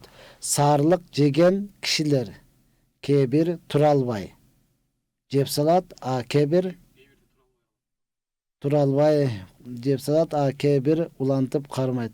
Ошол кандай болот? Урматтуу тууган, амин. Аллах Таала кылган дуаңызды кабыл кылсын. Ооба, Рамадан айында инсан уктап калдыңыз, турсаңыз эле убакыт өтүп кетти. Азан айтып атканда ойгоп калдыңыз, же чарчап калган экенсиз, күн чыгып кетти. Анда эч нерсе жебей туруп ниет кыласыз. Макул? Эч нерсе жебей туруп, ниет кылдым, таң аткандан күн батканга чейин фароз ороздон кармамакка деп ниет кылып туруп, ошол күнү кыйналып койсоңуз, эртеси 1 саат мурда эле койгон болосуз, урматтуу тууган. Эки күн инсан бул нафсы ушундай нерсе да. Эки күн нафсыңызды кыйнап коюңуз, урматтуу тууган. Уктап калдыңбы, өзүңдөн көр, ажап болсун дең дагы, эч нерсе жебей коюп, ошол күнү орозо кармасаңыз, эртеси 1 саат мурда эле уйкуңуз дагы канып туруп койгон болосуз, урматтуу тууган. Мына ошондой эмне кыласыз? Оразаны кармай бересиз. Ооба, кээ бир адамдар эми чыдабай калам деп оразаны кармап алат, болбой калат урматтуу. Жана башында айтып өттүк, пайгамбар саллаллаху алейхи вассалам айткан, кимде ким кандайдыр бир себептер менен Рамазан айынын оразасын кармабай калса, андан кийин өмүр бою ораза кармаса дагы ошол күндүн оразасыны таба албайт деген. Андыктан урматтууган, эмне кылабыз? Тура албай калган болсо, эч нерсе жебей туруп оразаны кармап улантып кете беребиз. Шаурма жесе болобу дейт. Адал болгон болсо болот урматтуу. Адал болгон болсо болот. Кайсы эле нерсе жей турган нерсе бардыгы адал болсо жеңиз. Шаурма мынал немеге барсаңыз, Ош базарынын жанында Билал Фуд деп ошол жерде шаурма бар, инсан да урматтуу. Ошол жесеңиз албетте кепилдик бар. Чындыгында урматтуу туган, мен бул ишке аралашпасам билбейт элем. Ошол шаурма жасагандарга аралашып андан кийин көрдүм. Тоок сойгонго караганда уй, кой, жылкы сойгон жакшыраак экен. Жана жеңилирээк, оңойраак экен да урматтуу. Тооктукуну адалдаш өтө кыйын экен да булчу. Атайын фирмаларга бардык, алардын сулу, аны тазалаш дагы бар экен да. Бирди экинога макул союп кое бересиң. 100-200 болгондо урматтуу, көпчүлүгүндө арам аралашып кетет экен. Мына ушун атайын колдон келишинче биз аракет кылып туруп, ошол жерди көзөмөлдөп ачылганбыз. Эгер жаккан болсо, каалаган болсоңуз, ошол жерден жесеңиз албетте адалдыгында кепилдик бар. Арсен деген атты чечмелениши кандай? Рахмат. Билбейм урматтуу. Чын эле көп аттардын чечмеленишин билбеймин. Сизге жаккан болсо коюп кое бересиз урматтуу. Жакпаса өзгөртүп коебуз. Ассаламу алейкум. Гусул важип болбосо деле дараттын ордуна гусул алып намаз окуса болобу дейт. Болот да, тазалык да урматтуу. Албетте өзгөчө жаздын күнүндө сууга бир түшүп алсаңыз гусул болду да. Албетте урматтуу, терлеп кеткен учурда, жыттанып кеткен учурда гусул алып туруп, жуунуп алып туруп, не кылсаңыз, намаз окусаңыз кандай жакшы нерсе. Өтө сооп болот, машалла. Ассаламу алейкум устаз. Куптан намазда 3-чү рекеттен кийин Фатиханы окубастан 3 жолу субханалла деп койсо болобу? Ассаламу алейкум устаз. Куптан намазда 3-чү рекеттен кийин. 3-чү рекеттен кийин эмес урматтуу туган, 2-чи рекеттен кийин. 2 рекет зам сүрө кошо окусагын акыркы 3-чү, 4-чү рекетке эгер Фатиханы окусаңыз өтө жакшы болот урматтуу. Жок, Фатиханы окубастан туруп эле ооба субханалла деп 3 жолу же болсо алхамдулилла деп зикир тартып койсоңуз, же болсо муун чыкпай эле ошол 3 жолу субханалла, 3 жолу алхамдулилла дегендин ордуна же болсо эмне кылам, Фатиханы окуп бүткөнчө эле муун чыкпай туруп, анан рүкү сажда кылсаңыз дагы боло берет. Албетте бул боюнча алымдарыбыз карахият, жек көрүлгөн, макруh деген эң жакшысы урматтуу, 3-чү, 4-чү рекетке Фатиханы окушлук. Ооба, шариатта бар нерсе, фикх маселесинде бар нерсе, окубай зикир тартып койсоңуз деле, Фатиханы окусаң зикир тартып, зикир дагы тартпай эле Фатиха окуганчалык унчукпай эле туруп койсоңуз дагы болду, намаз окуду деп өтүп кете берет урматтуу. Эң жакшысы ошончо окуганга жараша Фатиханы окуганыңыз жакшыраак. 90 жаштагы кишиге канча фидия берилет? Ораза кармай албайт дейт. Машалла, өтө сонун суроону бердиңиз. Ооба, 90 жаштагы киши дегеле жашы эмне болсо 50-дө, 30-да болсо дагы бирок өлүм төшөгүндө жаткандар бар да. Өлүм төшөгүндө дегенде реанимацияда жатат. Өзүнү билели, уже 10 күн болду, 15 күн болду. Үмүт жок, Буларды өлүм төшөгүндө жаткан деп коет. Ошондой эле каарыган адамдар бар. Же болсом сахар менен ооругандар бар. Алар суу ичип турбаса болбойт. Мына ушулардын бардыгы булар муфтиятка барасыз урматтуу. Мен ораза кармай албаймын. Өздөрү барбаса да туугандары барып, 90 жаштагы небереси, баласы барып сурайсыз, муфтияттан сурайсыз. Мен канча фидия беремин, эсептеп чыгарып бергиле десеңиз, муфтияттан ораза фитрин өлчөмүнчө кылып туруп эсептеп чыгарып беришет. Ал жерде дагы толук кайсы варианттарын берет да. Ораза фитир урматтуу туган курма менен, мейиз менен, арпа, будай ун менен берилет го. Ошолордун баасы менен чыгарып берет. Кайсына сиздин күчүңүз жетет. Мына ошону менен бере бересиз иншалла. Төрөгөндөн кийин канча күндөн кийин ораза кармаса болот дейт. Төрөгөндөн кийин, төрөттөн кийин 40 күн нифас каны келет. Эң көбү. azının çegi yok. 15 günde de törөгөндөн кийин кан келет го, ошону нифас каны деп кое турматтыган. Ошол эң көбү 40 күн келет. Азынын чеги жок. Төрөгөндөн кийин 10 күндөн кийин токтогон болсо болду, 10 күндөн кийин намаз окуп ороза кармасаңыз боло берет. 20 күндөн кийин токтоду, токтошу менен эле ороза кармап, ошол кан токтошу менен эле намаз окуп ороза кармай бересиз, урматтуу тууган. Ошонун токтошуна карайсыз. Анын көбү 40 күн, азынын чеги жок. Кээ бирөөлөрдүкү 5 күн келет, кээ бирөөлөрдүкү 10 күн келет. Субханалла, Аллахын кудурети. Фатима энебиз көргөн эмес, нифаскан келген эмес. Хасан Хусейн төрөгөн нифаскан такыр эле келген эмес. Мындай аялдар дагы болуп калышы мүмкүн, урматтуу тууган. Ошондо кармай бересиз. Токтогондо болсо. Сахар менен ооруган киши ороза кармаса болобу? Азыр айтып өттүк, урматтуу тууган, дагы айтабыз. Сахар менен ооруган адам күчү жете турган болсо, сахары бар, бирок анча деле көп эмес, 5 канча процент бар го. Кечке чейин баягы суу ичпей ачкадан жүрө ала турган болсо, ороза кармаса болот. Кармап көрсүн, мисалы башында бир күн өзүм практика кылып көрсүн да. Жок, аны мен күчүм жетмейт, мен тесте суу ичип жүрүшүм керек деп болсо, анда ал адам дарылансын дагы, не кылсын, муфтиятка барса, фидиясын төлөгөндүн жолуну карап берет, урматтуу тууган. Ассаламу алейкум. Эркек аялга зулумдук кылса кандай чара көрөйлү дейт. Эркек аялга зулумдук кылса кандай чара көрөйлү?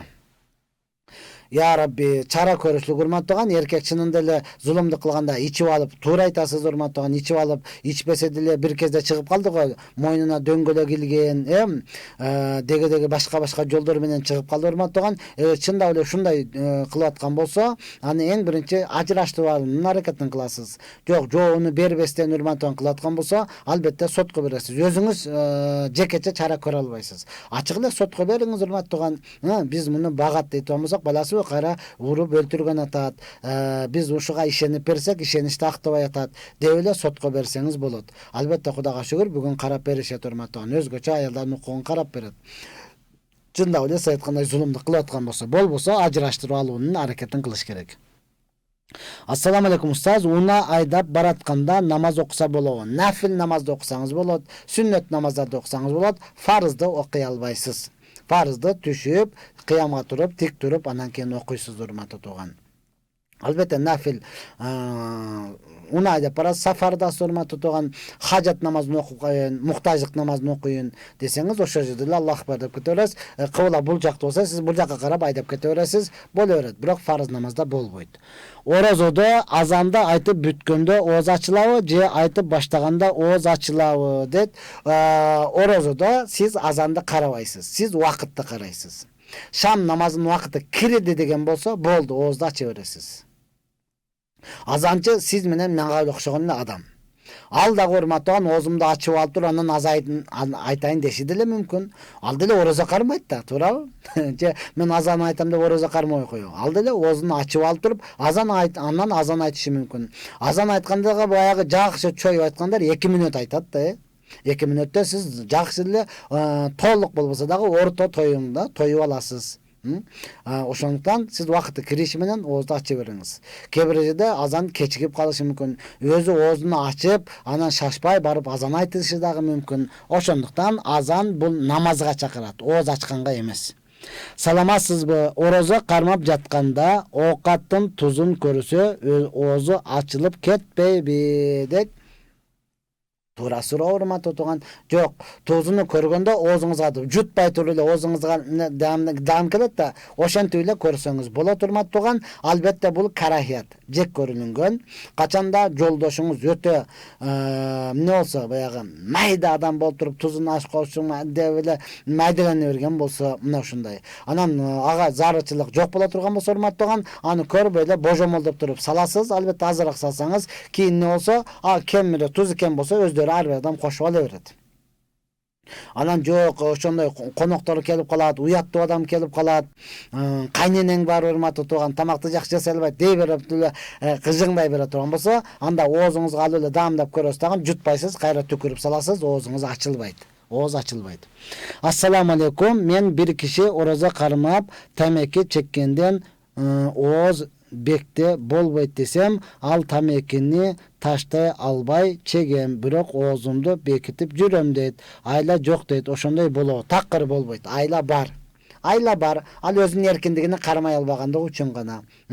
Атайын жуткандыгы үчүн, түтүндү жуткандыгы үчүн урматтаган оозу ачылат. Албетте бир жер күйүп аткан экен, түтүнгө кирип кеттиң, мурдуңа кирди түтүн, оозу ачылбайт урматтаган. Кадимкидей эле атырды кармап жыттап отуруп берсең, оозуң ачылып калат. Жөнөкөй эле себинип алдың, оозуң ачылбайт урматтаган. Мына ушундай да. Анан атайын айла жок, айла бар, толтур айла бар урматтаган. Ал өзүнүн эркиндигин кармай албагандыгы, имандын күчү жетпегендиги, өзүнүн алсыздыгы. Ассаламу алейкум. Мечитте эмнеге жиндер болот? Мечитте эмнеге жиндер болот? Мусулман болсо болот да, урматтуу тууган. Негизи көрбөйбүз. Мечитте деле жиндер болот албетте. Мусулман жиндер дагы экиге бөлүнөт. Мусулман жиндер, анан эмне? Кафир жиндер болуп. Ошо мусулман жиндер барып, кадимкидей эле намаз окуйт, урматтуу тууган. Анан мусулман дегенде эле биз ойлоп атабыз, азыр мусулманмын деп сакал коюп, мусулманмын деп оронуп алып туруп эле алдап кетип, күнүгө мен миллионермин деп айт деп эле айтып атпайбы? Жиндер дагы мына ушундай эле. Мусулман экен десеңиз, ал деле уруп кетиши мүмкүн. Мусулман экен десеңиз, ал деле сиздин акыңыздан жашашы мүмкүн. Ал деле эмне кылат? Оңой жашоону, ал деле жеңил жашоону каалайт да, урматтуу тууган. Мына ушундай. Ошондуктан ар бирибиз эртең менен кечинде пайгамбарыбыз саллаллаху алейхи вассаламдын сүннөт дуаларыны окуп жүрүшлүгүбүз зарыл. Устаз, кандайсыз? Менин атым Юсуф. Мен 14 жаштамын. Кеч эшикке чыккандан корко берем дейт. Корконго кош көрүнөт. Сиз Юсуф болсоңуз, машалла, пайгамбардын атыга коюлсаңыз, анан 14 жашка чыксаңыз, эшикке чыккандан корксоңуз, урматтаган, эртең үй бүлөңүздү кантип сактайсыз? Эртең кыргыз мамлекетин кантип сактайсыз, урматтаган? Сиз эч кандай коркпоң. Коркконго кош көрүнөт. Макул, ооба, жүрөгүңүз акы-дүкү болуп кетип аткан болсо, өзүңүзгө дем салып алыңыз. Такыр коркпоңуз, урматтуу тууган. Коркоктук бул өмүрүңүздү узатпайт. Батырлык бул өмүрүңүздү кыскартпайт. Макулбу? Коркуп эле үйдө отурсам өмүрүм узун болот. Эчке чыксам корккондон өлүп калам. Андай эч жерде жок. Коркпой барып көкүрөгүн тутуп берсем өмүрүм кыска болот, сразу өлүп калам. Жок, урматтаган. Алла Таала ар бир адамга өмүрүнү чектеп койгон. Ошондуктан сиз кыргыздын жигитисиз, Манастын урпагысыз, машалла. 14 жаштасыз. Сиз деген машалла оозуңузга ата сакалы бүтүптүр дегенде мурутуңуз чыгып кетаткан, бойго жеткен жигитсиз. Сиз такыр коркпашыңыз керек. Неден коркосуз, урматтуу тууган? Карындашыңызды ээрчитип чыгып атасызбы? Жүр, мен корком деп. Эжеңизди андай болбойт. Балким ошо элчитип туруп, ооба, жүрөгүңүз өзүңүзгө бир дем салып алыңыз, андан кийин такыр коркпоңуз. Эч нерсе жок, урматтуу тууган. Ассаламу алейкум устаз, намаздагы сүрөлөрдү тартип менен окуш керекпи? Сүрө жалгыз калбаш керек экен го, дейт. Ооба, урматтуу тууган, качанда көп 10 сүрө жаттаган болсоңуз, кемидечи, урматтуу тууган. Ошондо Фил сүрөсүнөн баштап Фил, анан Курайш, Маун, Каусар, Кафирун болуп, анан кийин не кылат? Ошондой кылып окуйсуз. Болгон 2 сүрө билсеңиз, анда сизге айырмасы жок, окуй бериңиз, урматтуу тууган. Көп сүрө билсеңиз, албетте тартиби менен биринчи рекетте 8 аят окуган болсоң, экинчиде андан азыраак, же болсом 8 аят. Андан көп окуп койсоңуз, анда албетте карахият болот, урматтуу тууган. Билбесеңиз, азыраак сүрө билген болсоңуз, ошону менен окуй бересиз. Балагатка тола элек 4-6 жаш балдарды зухурга тургузуштун артыкчылыгы барбы? Бар. Урматтуу менен мусулман бир тууганам, Алла разы болсун сизден. Бар, сөзсүз бар. Ошол балдар эмне кылат? Мен орозо кармадым десең, кадимкидей кызыгат да. Ал эмне экен деп түшүнбөйт да, урматтуу тууган. Анан ойготкула дейт. Биздин аталар аны ойготпойт. Ошо кичинесинен ошондо ойготпой тарбиялап үйрөнүп койгон да. Жок, азыртан тарбиялап үйрөтүш керек, урматтуу тууган. Ойготуңуз кадимкидей. Ал дагы жесин, орозо эмне экенин кичинесиден не кылсын, ал көрүп чоңойсун, урматтуу тууган. Анан уктай берет, ал кызыга берет. Чынын деле мен деле ушунчалык кызыгат элем, такыр тургузушпайт. Такыр тургузушпайт. Акыры ыйладым, эртең менен тургузгула депчи. Мен кудум эле бир, анан мен бир тууган агаларым, үйдө эң кичинеси мен болчумун, бардыгы орозо кармайт. Мен деле ошол 5-6 жаш болсом керек да. Орозо кармайын, мен да ойготкуласам ойготпойт. Анан менден чоң агам Анвар деген агам бар. Ал мени ошо ыйлаткысы келе берет да. Биз кармадык, сен көрбөй калдың. Кандайсы учуп кеттик. Анан мен айтам, бир коробкага салып койгулачы, мен көрөйүн. Макул да, анан апарып туй учуп кеткен турбай дейт. Анан мен эмне учуп кетет, жактап салбайсыңар деп ыйлаймын. Ойготпойт да. Ошентип жан ойгосо, көрсө жөнөкөй эле нерсе экен да, урматтуу тууган. Мына ошондон бардыгын ойготобуз, бардыгын ойготуп көрсүн, алар кичинесинен чоңойсун. Анткени бүгүн биз даватка чыгып аткан учурда чоң кишилер эле айтып атат да. Менин чоң атам же болбосо менин чоң энем түндө туруп алып намаз окучу, көрсө ошол тахажжуд окучу экен деп. Даватта сүйүп аткара турган амал бар да, тахажжуд намазы деп коет. Даватта сөзсүз бардыгы эмне кылат? Намаз окуйт. Ошол учурда чоң кишилер биринчи жолу чыккан тахажжудду окуп туруп эми эстеп атат да, менин чоң энем түндө туруп жай намаз салып алып отурчу, көрсө ошол тахажжуд окучу экен. Менин чоң атам эмне кылат? Ушундай кылчу экен деп. Ораза кармаганда чоң кишилер эми айтып атат. Саратанда биздин чоң аталарыбыз буттарын сууга салып алып отурчу, көрсө ошолор Саратанда ораза кармачу экен депчи. Неге урматтуу тууган? Ал ошону эми акылына келип атат. Биз 5-6 жаштагы балдарды азыртан чоңойтуп койсок, эртең бойго жеткенден кийин ал эч кандай ойлонбостон, эч кандай коркпостон ошол заматта мен бойго жеттим ата, эртеңден баштап ораза кармаймын. Быйыл мен бойго жеттим, быйыл мен ораза кармап баштайм, быйыл мен намаз окуп баштайм деп алар алдынан алды даяр болот дагы окуй баштайт. Ошондон аларды ойготойлу. Ассаламу алейкум устаз, оразада кандай тартипте Куран жаттаса жакшы болот? Өзүңүздүн кеңешиңизди берип койсоңуз. Рахмат. Алла разы болсун сизден. Сиз менен сыймыктанабыз дейт. Рахмат. Мен дагы сиздер менен сыймыктанам. Ошондон урматтуу канчалык зарыл жумушубуз болсо дагы аларды ушул күнү токтотуп атайын сиздерге келебиз урматтуу.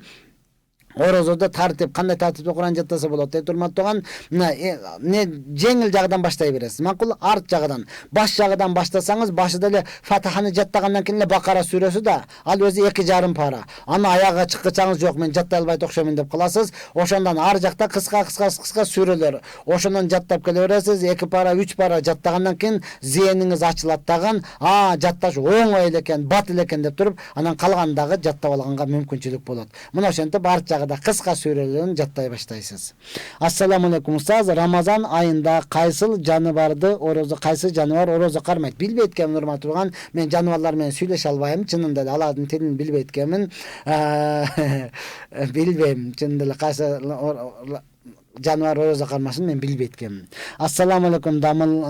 Ассаламу алейкум. Адам өзүнө дем салыш үчүн кайсы сүрөлөрдү окуш керек? Аятал Курсту билбейм. Жин илешип калганга окшош артымда бир нерсе ээрчип жүргөндөй сезиле берет. Уктап жатканда денем титиреп кетет. Титиреп кеткенде бир нерсе чыгып кеткендей болот дейт.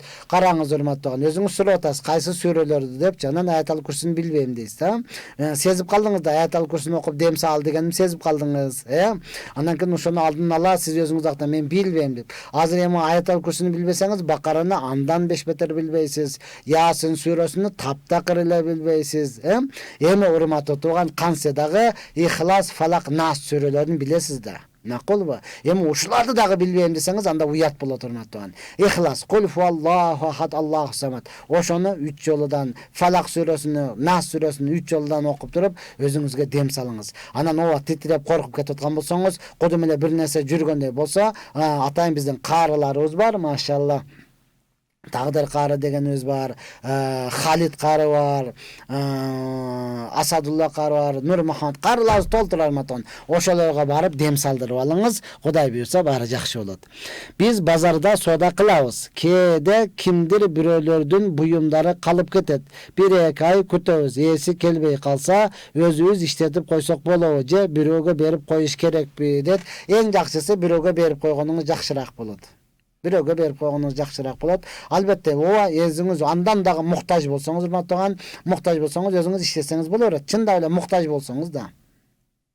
Анан муктаж болбосоңуз бирөөгө берип койгон жакшыраак. Анан мунун дагы бир немеси, 1-2 айдан кийин келип, меники калып кеткен экен десе, кайтарып өзүңүздүн жаныңыздан төлөп бересиз. Bizde 3 meçit var. 3'ü 3 başka vakıtta azan çakatat. Orozada kaysa azandı uğup açavız dedi. Orozada 3'ün ten uqpan urma tutuğan. Orozada siz oroza kalendari var. Cevol bolsam telefonunuz bar bolsa, oşondan Nasat media anda ne kılat? Namazın vakıtları var. Oşon namazın vakıtlarını alasız dağın şam namazı vakıtı kirgende oğuzunuzda çeviresiz. Makul? 3-öөнө карасаңыз башыңыз айланып калат. Ошондуктан мен азыр айтып өттүм, азанчылар азан айтканда бизге эле окшогон инсандар.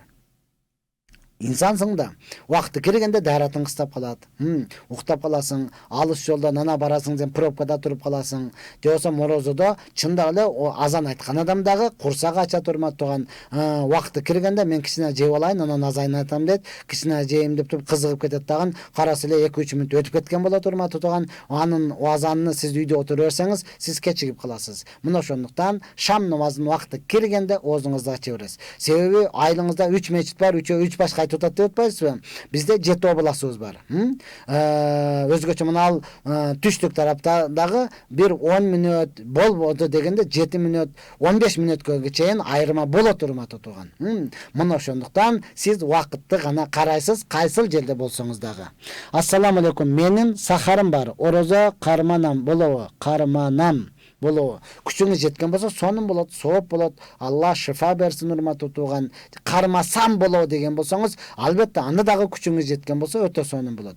Күчүңүз жетпесе дарыланыңыз, урматтуу туган. Ассаламу алейкум. Намаз окуп жатканда көп адашып кетем. Ошондо эмне кылыш керек? Кайсыл жерден адашасыз? Намазды, урматтуу туган, сиз не кыласыз? Намаз окуган адамдын алдыга барыңыз дагы бүтүндөй окуган намазыңызды өткөрүп алыңыз. Намаз адашканда бузулган учуру болот. Намаз адашканда эч кандай бузулбастан эле унуткандык саждасын кыла турган учур болот. Намаз адашканда, кээ бир адашканда эч нерсе сажда сабды эле кылбайсыз, башыдан да кайталап окубайсыз. Ошол бойдон деле намаз өтүп кете берет турмат туган. Мына ошондуктан сиз намазыңызды, намаз окуп жүргөн бирөөдү кармаңыз дагы ошого айтып, ошонун алдын ушул учурда адаштым, эмне болот десеңиз, бардыгыны ийне жибине чейин айтып берет. Ассаламу алейкум. Таравих намазы аялдар да окуса болот. Кадимкидей эле, урматтуу туган, таравих намазы биздин үммөткө сүннөт кылып берилген. Бизге таравих намазы сүннөт кылып берилген. Аялдар үйүндө окусун, урматтуу туган. Албетте эркектер мечитте жамаат менен окуйт. Аялдар үйүндө эмне кылат? Коптон намаздан кийин кадимкидей окуйсуз, сооп. Сиз деле муктажсыз, соопту аласыз. Ассаламу алейкум устаз. Балдарым сиздей чоң кары болсун, иншалла дуа кылып коюңуз дейт. Машалла, балдарыңыз бизден дагы өткөн, бизден дагы таква, бизден дагы илимдүү, алим, кары, салих инсандардын катарында болсун. Албетте, урматтаган, бийиктикти көздөй бересиз. Макул, бийиктикти көздөй бересиз. Буюрса ниетке жараша болот. Мен 82 жаштамын. Таямым даратты кандай алса болот? Дагы намаз аягына жери окуй албай жатамын. Парызды эле окусам болобу? Алла разы болсун дейт. Машалла. 82 жашта болсоңуз, ооба, парыздарды эле окусаңыз болот. Апа, Алла өмүрүңүзгө береке берсин. Балдарыңыздын, неберелериңиздин, чеберелериңиздин бактына аман болуңуз. Таямымды таш же болсам чаң топуракка аластагы ниет кыласыз. Мен таямалаңа ниет кылдым. Топурак, таза топурак болду. Же болсам үйгө чоң таштап келип койсо боло берет. Чоң цемент тап келип койсо деле боло берет. Каттаган цементти, же болсам ташты, үйдү бизде эмне көп, таш көп. Алып келип коюп коесуз. Анан жеңиңизди түрөсүз дагы, апа. Ошого не кыласыз? Бир уруп туруп, колуңузду мындай кыласыз дагы, бетиңизге бүтүндөй мындай кылып туруп, эмне кыласыз? Тартасыз. Мурдуңузду мындай кыласыз, бирөө кетти. Андан кийин кайра уруп туруп, жеңиңизди tutasiz. Колуңузду мындай кылып туруп, чыканакты кошуп, кайра мындай кыласыз. Экинчисин мындай кылып туруп, мындай кылып аласыз. Болду, таямымыңыз бар. Машалла, чоң эне. Апа, Алла өмүрүңүзгө береке берсин. Өтө сүйүнүп калдым. Караңызчы, 82 жашта болсо дагы намазын окуп, таямым кылып, суроолорду берип, Алла өмүрүңүзгө береке берсин. Бизге дуа кыласыз, апа. Сиздер бар, биз бар. Машалла. Ассаламу алейкум устаз. 11 жаштагы балам намаз окуйм деп жел чыккан сайын бат-бат истинжа даарат ала берет. Зыяны тийбейби? Рахмат. Суукта зыян тиет, урматтуу туган, зыян тиет. Жел чыкса эле ал истинжа кылбайсың, урматтуу. Колдон баштап эле даарат алсын. Макулбу? Ошол жел чыккан учурда, анан уктап калган учурда, эгер заң чыкпаса, алдыдан зара чыкпаган болсо, ал жакты жууштун таптакыр кажаты жок. Колдон баштап эле даарат ала берет. Анан 11 жашта барган болсо, урматтуу туган, ага эмне кылыңыз? Жылуу сууду даярдап бериңиз. Анан үйдө алуунун аракетин кылсын. Макулбу? Суукта албетте бат-баттан эле кыла берет болсо, суук тийип калышы мүмкүн, урматтуу туган. Аны карап коюңуз. Ооба, ал жаш бала иман ушундай болуп турат, ушундайдан бир дагы намазын калтырбай окуган болсо, албетте бул балага келечекте намаз тартуу менен фарз болгон болот да. Бул азыр 11 жашта, эми бир дагы намазын калтырбай окуп барып 25 жашка чыккандан кийин багымдатка уктап калган болсо, же болбосо пешинди каза кылып койгон болсо окубай калып, асыр убакыты кирип калдыбы, биринчи пешинди окуйт бул. Сен мында бир дагы карыз намаз жок. Буга тартип фарз болот. Биринчи тартибин пешинде окуйт дагы, анан асырды окуйт. Боптур, пешин менен асыр калып калды. Шам убакыты кирип калган болсо дагы пешиндин казасын, асырдын казасын окуп туруп, анан шамды окуйт урматтаган. Бул фарз. 5 намаз, 5 убакыт калганга чейин буга намаз тартиби менен фарз болгон болот. Алла уулуңуздун өмүрүнө береке берсин, иманына бекем берсин. Кудай буйрса, келечекте ушул жигиттерден бир нерсе чыгат иншалла. Ассаламу алейкум. Талактын шарттуу шарттуу төрө болобу, түрү болобу, мисалы жалгыз көчөгө чыкса талак деп кайра болбой калат экен деп кайтарып алса болобу дейт. Ассаламу алейкум. Талактын шарттуу түрү болобу, мисалы жалгыз көчөгө чыкса талак деп кайра болбой калат экен деп кайтарып алса болобу дейт. Ооба, талактын түрлөрү бар. Муну талакты эмне кылып коюп, шартка байланыштырып коюп. Менден сурабай кетип калсаң талак түшсүн деп, айткан болсо, же болсом эшматтын үйгө кирсең талаксың деп айткан болсо, кирген болсо талагы түшүп калат турматтаган. Анан албетте ошентип айтып, кийин мен алдым, кире бер, уруксат, талак эмессиң деп туруп алган болсо деле боло турматтаган. Албетте бул өзү жакшы нерсе эмес. Талакты бир нерсеге байлаштылык, антип инсансың да урматтаган, кээде муктаж болуп калат, барганга туура келет. Ошондуктан эркектер дагы бул боюнча ойлонуш керек. Талактын түрлөрү бар мына ушундай. Эмне кылат? Шартка байланышы бар. Анан киная талак бар, сарахаттан талак, эми ажыраштык жоогуңду бердиңген бул сарахат. Киная 4 тарабын кыбыла, жатыныңды тазалап ал, мурдагы сүйгөнүңө жетип ал деген булар киная талактар да. Эң негизинде бул талак маселесин түп тамырынан жок кылышыбыз керек. Ошол эле учурда түрлөрүнүн бардыгын билип алышыбыз керек. Кандай учурда талак түшөт, кандай учурда биздин жашообуз бузулуп калат. Эркек муну үйрөнүш керек чындап эле. Ассаламу алейкум. Аял кишиге таравих намазын үйдө окууга болобу? Болот урматтаган, жалпы аялдар үйдө куптандан кийин окусун. Ассаламу алейкум. Аялдар эркектерге да кандай эркектер кандай соопко муктаж болгон болсо, аялдары деле дал ошондой муктаж. Биздин үммөттө урматтаган эркектерге кандай фарыз кылынган болсо, кандай нафил кылынган болсо, кандай сүннет кылынган болсо, аялдарга деле дал мына ушундай урматтаган. Ассаламу алейкум устаз. Устаз, чач боёгон краскадан гусул өтөбү же хына эле колдонуш керекпи? Хына колдоносуз урматтаган. Краскадан гусул өтпөйт. Краска суу өткөрбөйт да. Мына ошон үчүн машина чирип кетпесин деп краскалайт. Мына ошон үчүн эшик айнектерди эмне кылат? Жамгырдын суусу тийгенде шишип кетпесин деп, суу өткөрбөш үчүн мына ушуну краскалайт урматтаган. Чачыңызды краскалай турган болсоңуз, не суу өткөрбөй калат, сиздин гусул даратыңыз жүрбөй калат. Мына ошондон хынага эле боёйсуз, бул суу өткөрөт. Умрадан келгенден кийин умра той өткөрүш керекпи? Жок урматтаган. Мисалы мен жылына 2 жолу барам. Келген сайын той өткөрөсөң, анда не болот урматтаган? Негизде бир жолу барганга да той өткөрүш шарт эмес. Кетип атканда эле унчукпай эле кетип, кайра келгенде эле унчукпай келе бериңиз. Бир адам Россияга барып келип аткандай эле да. Кеттим, көрүнбөй калдыңыз, Россияга барып келдим. Ошондой эле. Көрүнбөй калдыңыз, умрага барып келди, өтө сонун жер экен, аракет кылып барсаңыз болот деп айтып коюңуз урматтаган. Ооба, эми умрага кетти, ыйык жер урматтаган, шүгүрчүлүк кылуу менен келгенден кийин той эмес. Ооба, туугандарын чакырып 1 килограмм күрүч демдеп туруп эле урматтаган, кичине чай, замзам судан, курмадан берип келгенден кийин ошол жактын пайдаларын айтып, түшүндүрүп койсоңуз болот. Себеби бизде туура суроону бердиңиз.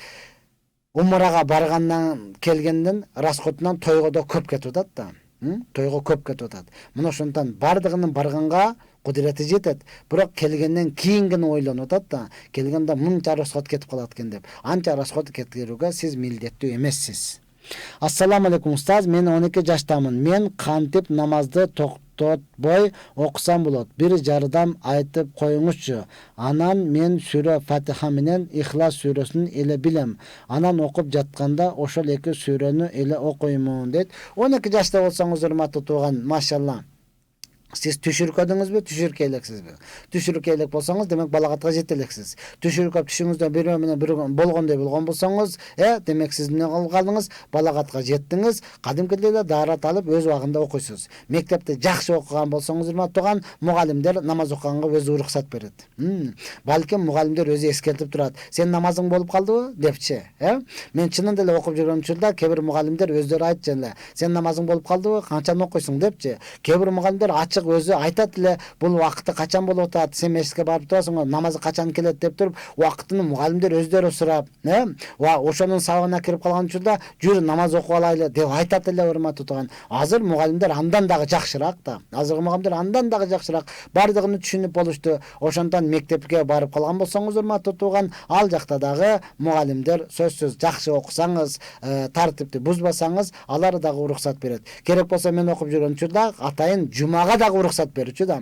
Жума күнү 1,5 саат 2 саат кылган учурда мен барып туруп мугалимдерден эртеңки тапшырманы, кийинки тапшырманы сурайт элем. Мага кийинки тапшырма кандай, анан уруксат бериптиңиз. Бүгүн жума экен барып келейин десем, кадимкидей эле макул, биз дагы барсак болот эле, бизге дагы дуа кылып коесуң деп эркек мугалимдер не кылат эле, жылмайып коюшат эле. Аялдар болсо эмне кылат? Макул деп тапшырманы берип туруп, эжекейлер, эже мугалимдер тапшырманы берип туруп, анан эмне кылат? Атайын эле кээ бирөөлөр жылмайып туруп, бизге дагы дуа кылып койгон макулбу деп калат эле, урматтуу тууган. Мына ушундай кылып чынында эле аларга дагы пайда, сизге дагы пайда.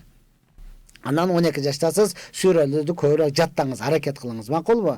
12 жашта сиз деген азыр машалла таш чайнап топурак чыгара турган учуруңуз, зээниңиз таптаза, мээңиз таптаза, жаттасаңыз болот. Саламатсызбы? Абсыным кол көтөргөн, ошентип урушуп кеткенбиз. Бирок азыр салам берип учурашабыз. Бирок ичимен кектей берем, унута албайм, эмне кылсам болот деп. Жашоодо турмушта ар нерсе болот, урматтуу абысыныңыз менен урушасыз, сиңдиңиз менен, кошунаңыз менен. Албетте урматтуу алардын бардыгын кектей бере турган болсоңуз, анда сиз орукчан болуп каласыз. Кектебей, жок кечирдим деп коюңуз. Ооба, инсан кечириш оңой, унутуш кыйын деп коет го. Кечирим макул деп кечирген унута албайсыз, көргөндө эле баягы урган эсиңизге келе берет. Жок, өзүңүздү өзүңүз жемелең. Ажап болсун. Сен ошондой кылсаң дагын таяк жейсиң.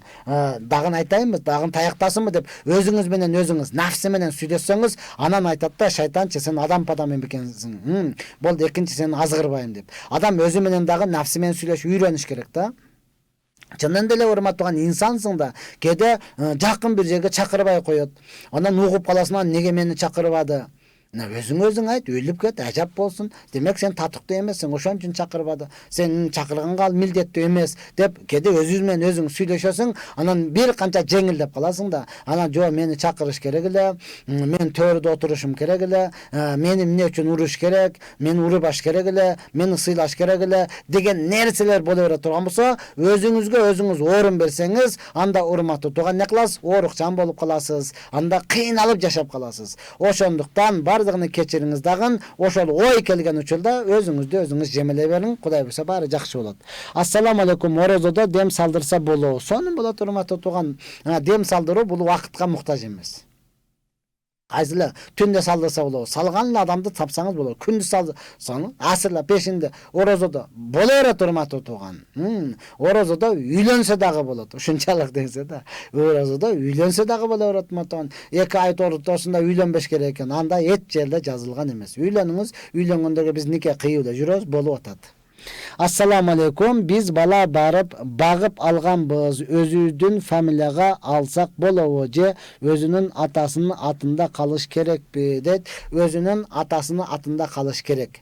Өзүңүздүн фамилияңызга өткөрүп алганга болбойт. Албетте, урматтуулган, бул пайгамбар саллаллаху алейхи вассалам өзүнүн кызматчысы Заидти өзүнүн атыга өткөрүм дегенде Аллахтан не келген, өкүм келген, урматтуулган. Жок, анын атасы бар, анын атасы сен эмессиң дегенчи. Албетте, Аллах субхана таала пайгамбарлардын шаниге кайсы нерсе туура келген болсо, ошол нерсени пайгамбарларга кылдырып көрсөткөн да. Эгер пайгамбарларга туура келген болсо, анда пайгамбардын доорунда сахабаларга кылдырып көрсөткөн, урматтуу тууган. Бул нерсе эмне кылган? Шариатта толугу менен тыюу салынган. Ал өзүнүн атасынын атында аталыш керек. Чоң ойгондон кийин ага ачыгла айтыш керек, сен ошонун баласың. Албетте, биз сен ушунчалык жакшы болгону Ошондуктан биз сени багып алганбыз, сен өтө жакшы баласың деп ага эмне кылат, жакшы тарбия бериш керек. Ассаламу алейкум. Мурунку калып кеткен намаздарды казасын окуганда витр важипти кошо окуйбузбу дейт. Ооба, витр важипти кошо окуйсуз. Албетте сүннөттөрдү окуйсуз, бирок витр важипти кошо окуйсуз куптан намаздан кийин. Менин жездем ичет, орозодо да ичет, эжемди урат. Эмне намаз окусак койбойт. Эмне намаз окусак койбойт. Сиздин намаз окуганыңыз ага тийиштүү эмес, урматтуу тууган. Я Рабби, эгер чындап эле эжеңизди уруп аткан болсо, анда аны эмне кылганы, ажырашуунун маселени караңыз. Ичкен адам өлтүрүп койгондон кийин анан арман кылбастан, урматтуу тууган, чындап эле ичи уруп аткан болсо, бизде кой, намыс, элим эмне дейт деп эле жүрө беребиз да. Жок, урматтуу тууган, аны зулумдук болбойт. Албетте жездеңизди орозодо Рамазан айында даватка чыгарыш керек. Туугандарга айтыңыз. Анан иче бергенден кийин туугандары деле жек көрүп алат эле, биздин нинибиз эмес деп коет да. Алла да кылган болсо, албетте жакын адамдар менен даватка чыгарыш керек. Я Рабби, Алла иманына күч кубат берсин. Болбой турган болсо, урматтуу тууган, акыл айтпа болбоско, суу куйбагын толбоско дегендей, болбой турган болсо, анда ура бере турган болсо, анда эжеңиздерге акыл айтып, эжеңиздерди ажыраштырууну аракетин кылсаңыз шариатка каршы келбейт. Ассаламу алейкум. Алла разы болсун сизден, устаз дейт. Ва алейкум ассалам рахматуллахи ва баракату. Жалпыбыздан Аллах Таала разы болсун. Аллах Таала жалпыбыздан кылган ибадатыбызды толугу менен кабыл кылган болсун. Ассаламу алейкум. Орозо фитрди начар жашаган орус кошуналарга берсе болобу? Жок, урматтууган, орозо фитр бул мусулмандардын акысы, мусулмандарга бересиз. Орус эгер ислам динин кабыл алган болсо, улуту кызыктырбайт, дини кызыктырат, урматтууган. Динине карап туруп бере бересиз. Орозо фитр мусулмандардын акысы, мусулмандарга бересиз. Былтыркы жылгы кургак учук менен ооруп, Аллага шүгүр, азыр жакшыбыз. Врачтар күчтүү тамак жеп, ачка жүргөнгө болбойт деди эле. Орозону кантип кармайбыз дейт. Урматтуу, былтыркы кургак учуктан кармабаса, азыр өзүңүздү текшертип көрүңүз. Машалла жакшы болуп, болду сен жей берсең болот деген болсо, анда орозо кармайсыз. Жок, дагы баары сеники, дагы күчтүү тамактарды жеп тур деген болсо, урматтууган, анда быйылкыны кечиктиресиз, дагы жакшы болгондон кийин анан орозону кармап бересиз. Саламатсызбы? Орозо кармап жатып, билбей сөгүнүп алса, оозу ачылып кетеби? Рахмат. Жок, оозу ачылбайт, урматтуу тууган. Билбей сөгүнүп алганда, албетте инсандын жүрөгүндө эмне бар болгон болсо, ачуу келген учурда, же болсо кыйынчылык келген учурда тилиден ошол чыгат да. Ошон үчүн бизде аалымдар, устаздар айтат, ла илаха иллаллахны көп айткыла, астагфируллахны көп айткыла дейт да, урматтуу тууган. Себеби билбей эмнеге? Ошол ачуусу келгендиги үчүн, билбей чочуган үчүн, билбей биле турматтуу ачыгда. Просто ачуу душман, акыл досту кетти. Ачуу келгенде чыдай албастан анан сөгүнүп берди. Жүрөктө ошол бар эле, урматтуу тууган. Ошондон келмени көбүрөөк айтабыз. Албетте ооз ачылбайт, бирок сообу азаят. Ассаламу алейкум устаз. 4 жаштагы балам кекештенип жатат. Кайсы сүрө менен даваласак болот? Кадимкидей эле бардык билген сүрөңүздү окуй бериңиз, Замзам суунду көбүрөөк бериңиз, урматтуу тууган. Анан сүрөлөрдү окуп дуа кыла бериңиз. Буюрса оңолуп кетет. Анан ошону Куран окутканына аракет кылыңыз. Бизде дагы бирөө бар эле, урматтуу, мен шакирттерим, окуучуларымдан сүйлөгөн нерсе айтканда кекештенет. Бирок Куран окуганда кадимкидей эле окуп кете берет да. Инсансың да, кээде баягы бул атайлап атабы, мени алдап атабы дейсиң. Жок, достору дагы дейт, Куран окуганда эмне дейт, кекештенбейт дейт. Буюрса ага дагы Куранды окутуңуз, иншалла баары жакшы болот. Ассаламу алейкум устаз. Насвайдын зыян жактарын айтып берсеңиз, досум ташта десем ташталбай жүрөт дейт. Насвайдын пайдасы жок да, урматтуу. Турган турпаты зыян да. Турган турпаты зыян. Анан насвай, урматтууган, арам. Насвайга эмне кошуларын билиш керек да. Кээ бир адамдар акиташтын суусуну кошот. Кээ бирөөлөр тоуктун богунунун суусуну кошот. Ооба, урматтуу тууган, таза жасагандар эсептелүү эле. Ол өзүгө жасагандар да.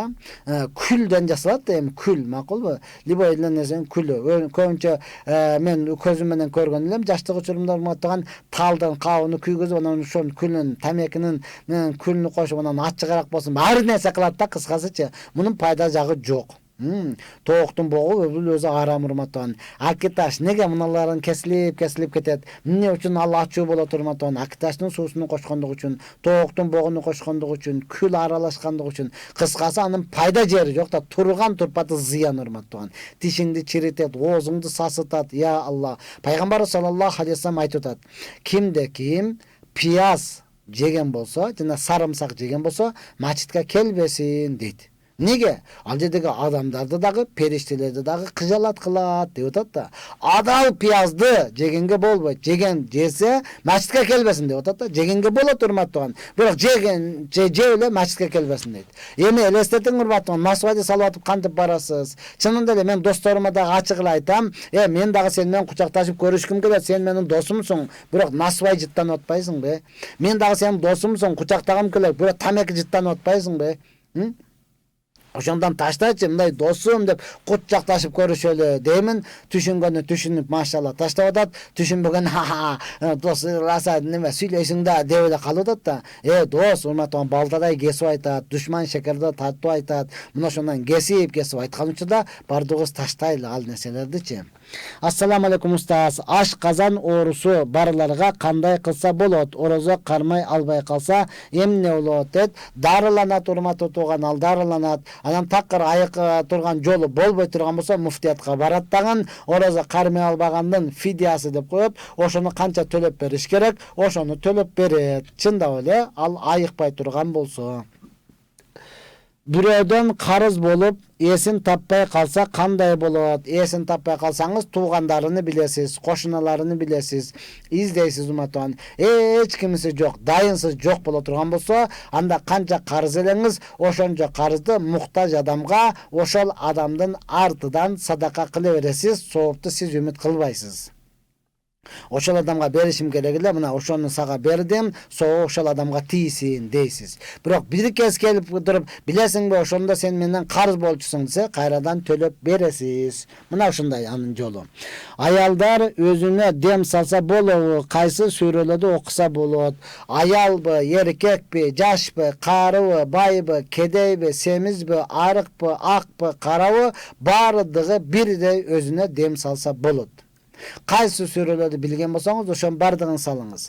Бакара сүрөсүнү, аят алып көрүсүнү, акыркы 3 аятты десем билбеймин дейсиз. Билбесеңиз, кайсысы Куран бардыгы бирдей. Аллахтын сөзү, урматтуу тууган, билгениңизди дем сала бериңиз. Албетте Ихлас, Фалак, Нас сүрөлөрү мына ошол сыйкырдын пайгамбар сыйкырланып калган учурда Фалак, Нас сүрөлөрү түшкөн. Мына ошолорду эмне кыласыз? Окуп өзүңүзгө дем салсаңыз жакшы болот. Мына ошентип урматтуу менин мусулман бир туугандарым, биздин бүгүнкү эфирибиз дагы аяктап калды. Караңызчы, убакыт деген убакыт, бат эле өтүп кетет урматтуу тууган. Мына ушундай. Кантсе дагы Аллах Таала жалпыбызды эсен-аман Рамазан айга жеткирсин. Аллах Субханаху Рамазан айында ар бирөөбүзгө ибадат кылып, Куран окуп, намаз окуп, дуа кылып өтүштү насип кылсын. Аллах Субханаху элибизге, жерибизге, мамлекетибизге ынтымак, тынчтык, биримдик, достук берип, Аллах Таала ар бирибизди алганда дагы ыйманыбыз менен алсын. Ва ахиру дa'wana anil hamdulillahi rabbil alamin. Ассаламу алейкум ва рахматуллахи ва баракатух.